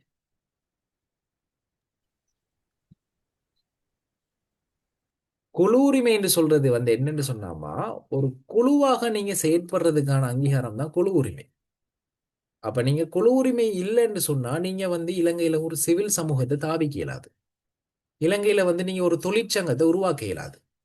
அப்ப இலங்கையில தொழிற்சங்கங்கள் இல்லையா இப்ப?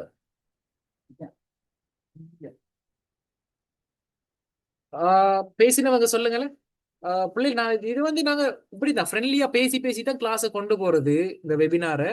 ஸோ ஒரு வழியில நான் மட்டும் பேசிட்டு இருக்கிறது இல்ல. இந்த டவுட்டை கேட்டவங்க சொல்லுங்க, நான் இந்த விஷயத்தை உங்களுக்கு கிளியர் பண்ணி தரேன். சார் சொல்லுங்க. அப்ப இலங்கையில வந்து தொழிற்சங்கங்கள் இல்லையா? இருக்குது. இயக்கங்கள் இல்லையா? இருக்கு. பாடசாலை சார்ந்து அல்லது இந்த பழைய மாணவர் வட்டாரம், வெளிய விளையாட்டுக் கழகம், அதே போல மாதர் அமைப்புகள், உங்களோட ஊர் பிராந்தியங்கள்ல நிர்வாக சபைகள், இந்த மாதிரியான கட்டமைப்புகள் இல்லையா? இருக்குதா? நான் வந்து யாப்புல குறிப்பிடப்படாத உரிமைகள்னு சொல்லி நோட்ஸ்ல குழு உரிமை இருக்குது, அதான் கேட்டேன். அப்படி இல்லை. யாப்புல வந்து குறிப்பிடப்படலன்னு இல்லை, யாப்புல அதற்கான அங்கீகாரம் வழங்கப்பட்டிருக்கு. குழுவாக செயற்படுவதற்கான அங்கீகாரம் வந்து உங்களுக்கு வழங்கப்பட்டிருக்கு. விளங்குதா? அதை வந்து நான் நினைக்கிறேன் உங்களோட ஆஹ், விமர்சனத்துல அல்லது வேற விஷயங்களை தராம இருக்கலாம். குழு உரிமைன்ற ஒன்று இல்லைன்னு சொன்னா அப்படி குழு உரிமையால ஏதாவது உரிமை மீறல்கள் நடந்தா அதை நீங்க எங்கேயுமே நிவாரணத்துக்கு உட்படுத்த இயலாது. ஏன்னா அது வந்து அடிப்படை உரிமையாக கருத்துல கொள்ளப்படாட்டி நீங்க அதை நீதிமன்றத்துக்கோ அல்லது மனித உரிமை ஆணைக்குழுக்கோ அல்லது ஒம்புட்ஸ்மனுக்கோ போட்டு நீங்க அதுல இருந்து ஒரு விஷயத்தை நீங்க பெற்றுக்கொள்ள இயலாது. விளங்குதா? அப்ப இலங்கையில குழு உரிமைகள் சார்ந்து தீர்வுகள் இருக்கு. இப்போ ஆசிரியர் சம்மேளனம் வந்து அவங்க ஒரு சம்பள உயர்வு கோரிக்கையை கேட்டு போராட்டம் செய்யறாங்கன்னு சொன்னா அவங்களுக்கு அது சார்ந்த உரிமை இருக்க போய் தான் அவங்க போராட்டம் செய்யறாங்க. அந்த போராட்டங்கள் ஏதாவது வழக்குகள் வந்தா நீதிமன்றத்தை நாடி அணுகல்களை பெற்றுக்கொள்றாங்க. விளங்குதா? சோ குழு உரிமை சம்பந்தமான விஷயங்களை நீங்க கட்டாயம் பார்த்து கொள்ள வேணும். சரிதானே? உங்களுக்கு டவுட்னு சொன்னா கொஞ்சம் இருங்க. உங்களுக்கு சார், ஓ சொல்லுங்க. பேராசிரியர் வில்சன் வந்து சொன்னதுபடி என்ன சார் அது ஆட்சி முறை டீகோலா? டிகோல்னு சொல்றது வந்து பிரான்ஸ் சிஸ்டத்தை தான் நாங்க டிகோல்னு சொல்றது. சரி சார். சரிதானே? ரைட். நாங்கள் அந்த விஷயங்களை அந்த கீழே அந்த அடிப்படை உரிமைகள் சம்பந்தமா படிக்கிற நேரம் நான் அதையும் உங்களுக்கு சொல்லித்தரேன். அப்போ வந்து ஒரு சிறப்பம்சம் டிகோல். அடுத்து வந்து நிறைவேற்றுத்துறை, அதாவது ஆஹ், நிறைவேற்று அதிகாரம் கொண்ட, நான் வந்து இதுல உங்களை வாட்ஸ்அப் டங்கிலீஷ்லயே நான் போடுறேன்னா, நிறைவேற்று அதிகார ஜனாதிபதி.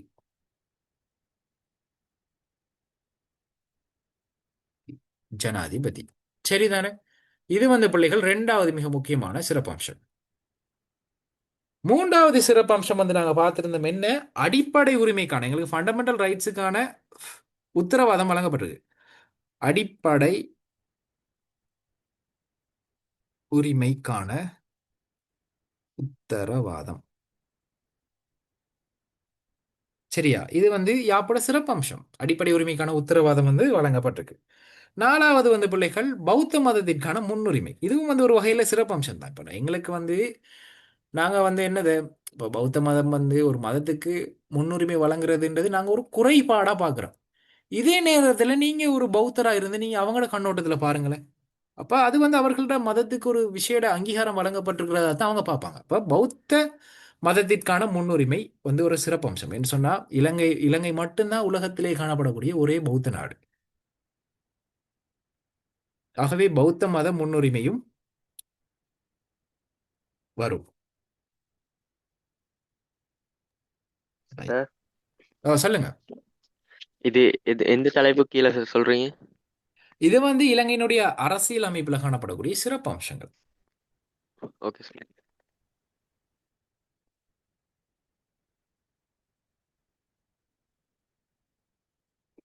ரைட்.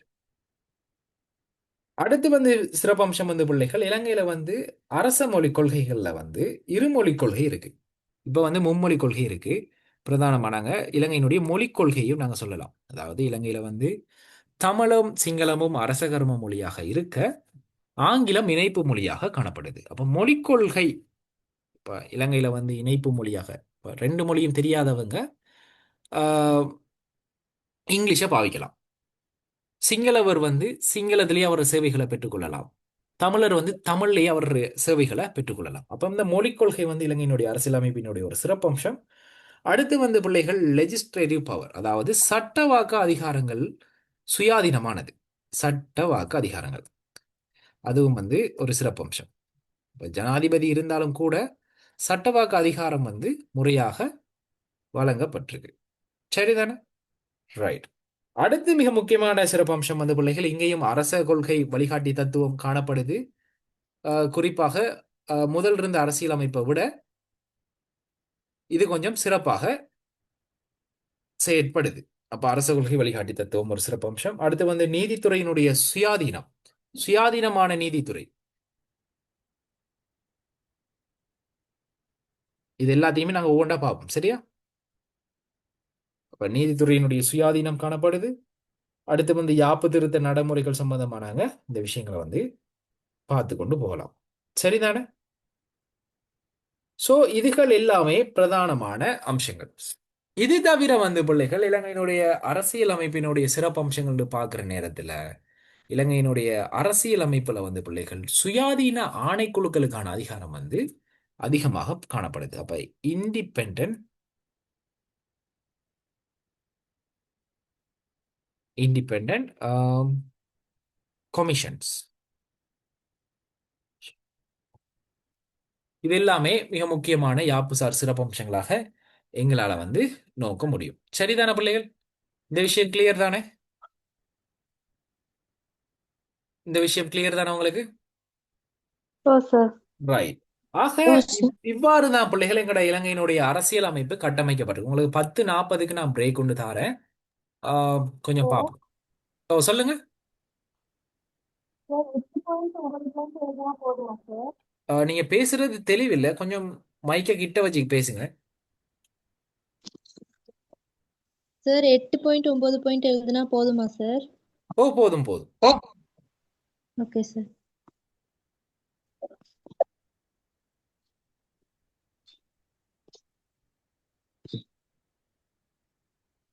ரைட். இதுல யாரோ கேட்டிருந்தீங்களே உங்களுக்கு குழு உரிமைகள் வழங்கப்படலைன்னு சொல்லி,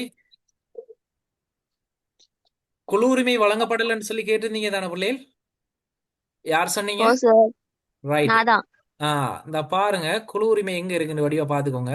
அத்தியாயம் 3 அடிப்படை உரிமை இல்ல. நான் இந்த அண்டர்லைன் பண்றேன் பாத்துக்கோங்க. ஸ்க்ரீன்ல கீற வேணாம், அடுத்து ரிமூவ் பண்ணிடுவோம் பிள்ளைகள். பிறகு நீங்க எனக்கு ஏசினாலும் பிரச்சனை இல்லை. சரியா? ஸ்க்ரீன்ல கீறினா அடுத்து எந்த விதமான கருத்தும் இல்லாம நான் ரிமூவ் பண்ணி விட்டுருவேன். திரும்ப கேட்டாலும் நான் ஆட் பண்ணி கொள்ள மாட்டேன். சொல்லிட்டேன். ரைட். ரைட். குழு உரிமை சம்பந்தமா கேட்டவங்க நோட் பண்ணிக்கோங்க. பாருங்க இலங்கையினுடைய அடிப்படை உரிமைகள் சம்பந்தமாக உங்களோட ஸ்கிரீனுக்கு போட்டிருக்க. ஆம், சிந்தனை செய்யக்கூடிய சுதந்திரம் இலங்கையினுடைய அடிப்படை உரிமைகள்ல உண்டு. அதே போல மனசாட்சியை பின்பற்றக்கூடிய மத சுதந்திரமும் இருக்கு. சித்திரவதைக்குள்ளாகாமல் இருக்கிறதுக்கான சுதந்திரம், சமத்துவத்திற்கான சுதந்திரம், எதேச்சையாக கைது செய்யப்படாமலும் தடுத்து வைக்கப்படாமலும் இருப்பதற்கான மற்றும் தண்டிக்கப்படாமலும் இருப்பதற்கான சுதந்திரமும், கடந்த காலத்தை உள்ளடக்கும் பயனுடைய பயனுடையனவான தண்டனை சட்டவாக்கங்களை தடை செய்தல். அதாவது கடந்த காலத்தை பாதிக்கக்கூடிய சட்டங்களை வந்து நாங்க கொண்டு வர இயலாது. அடுத்து வந்து உங்களுக்கு பேச்சு சுதந்திரம் வழங்கப்பட்டிருக்கு. அடுத்து வந்து பிள்ளைகள் இந்த பாருங்க, குழு உரிமை கேட்டவங்களுக்கு ஹைலைட் ஆகுது இல்ல, கொஞ்சம் இருங்க. Right, okay. ஒன்று கூடுவதற்கான சுதந்திரம், ஒருங்கு சேருவதற்கான சுதந்திரம், இது ரெண்டுமே குழு உரிமை தான். அடுத்து வந்து முயற்சி செய்வதற்கான சுதந்திரத்தையும் நாங்க ஓரளவு சொல்லலாம். முயற்சி செய்யறது வந்து விரும்பிய தொழிலை செய்யறதுக்கான, சட்டப்பூர்வ விரும்பிய தொழிலை செய்யறதுக்கான அங்கீகாரம். இப்போ ஒன்று கூடுறது வந்து தனி மனிதர்கள் ஒன்று கூடினா நாங்க அதை என்னன்னு சொல்லுவோம்?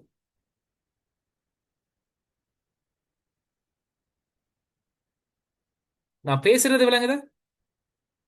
குழுன்னு தான் சொல்லுவோம். ரைட். அப்ப அதுதான் குழு உரிமை, விளங்குதா? இப்ப இங்க வந்து நீங்க உங்களுக்கு எல்லா இடங்கள்லையும் வார்த்தைகள் நேரடியாக இருக்குன்னு பார்க்கக்கூடாது. ஒரு சில நேரங்கள்ல வியாக்கியானம் செய்யற அடிப்படையில நாங்க அந்த விஷயங்களை விளங்கிக் கொள்ளணும். ஒன்று கூடுறதுக்கான சுதந்திரம்னு சொல்றது எல்லாருமே ஒன்றா சேர்றது, ஒரு குழுவா சேர்றதுக்கான சுதந்திரம். அடுத்து வந்து ஒருங்கு சேர்வதற்கான சுதந்திரமும் அதே மாதிரியானதுதான். தங்களுக்கு தேவையான விஷயங்களை தாங்க கேட்டுக்கொள்றதுக்கான அங்கீகாரம் அது. அதுவும் இந்த குழு உரிமையாக காணப்படுது. அடுத்து வந்து பிள்ளைகள் தடையின்றி நடமாடுவதற்கான சுதந்திரம், தகவலை பெற அனுமதி அது வந்து இந்த தகவலை பெறுறதுக்கான அனுமதி வந்து பிள்ளைகள் 19வது சீர்திருத்தம் மூலமாக தகவல் அறியும் உரிமை சட்டம் வாயிலாக கொண்டு வரப்பட்ட ஒரு ஏற்பாடு. அடுத்து வந்து அடிப்படை உரிமை மீதான மட்டுப்பாடு. அடுத்து வந்து எழுத்தில்லாத சட்டங்களை வந்து வலுவிளக்க செய்யறது. ரைட், இது வந்து பிளாப்லா உங்களுக்கு பொதுவான விவகாரங்கள் தரப்பட்டிருக்கு. சாரி.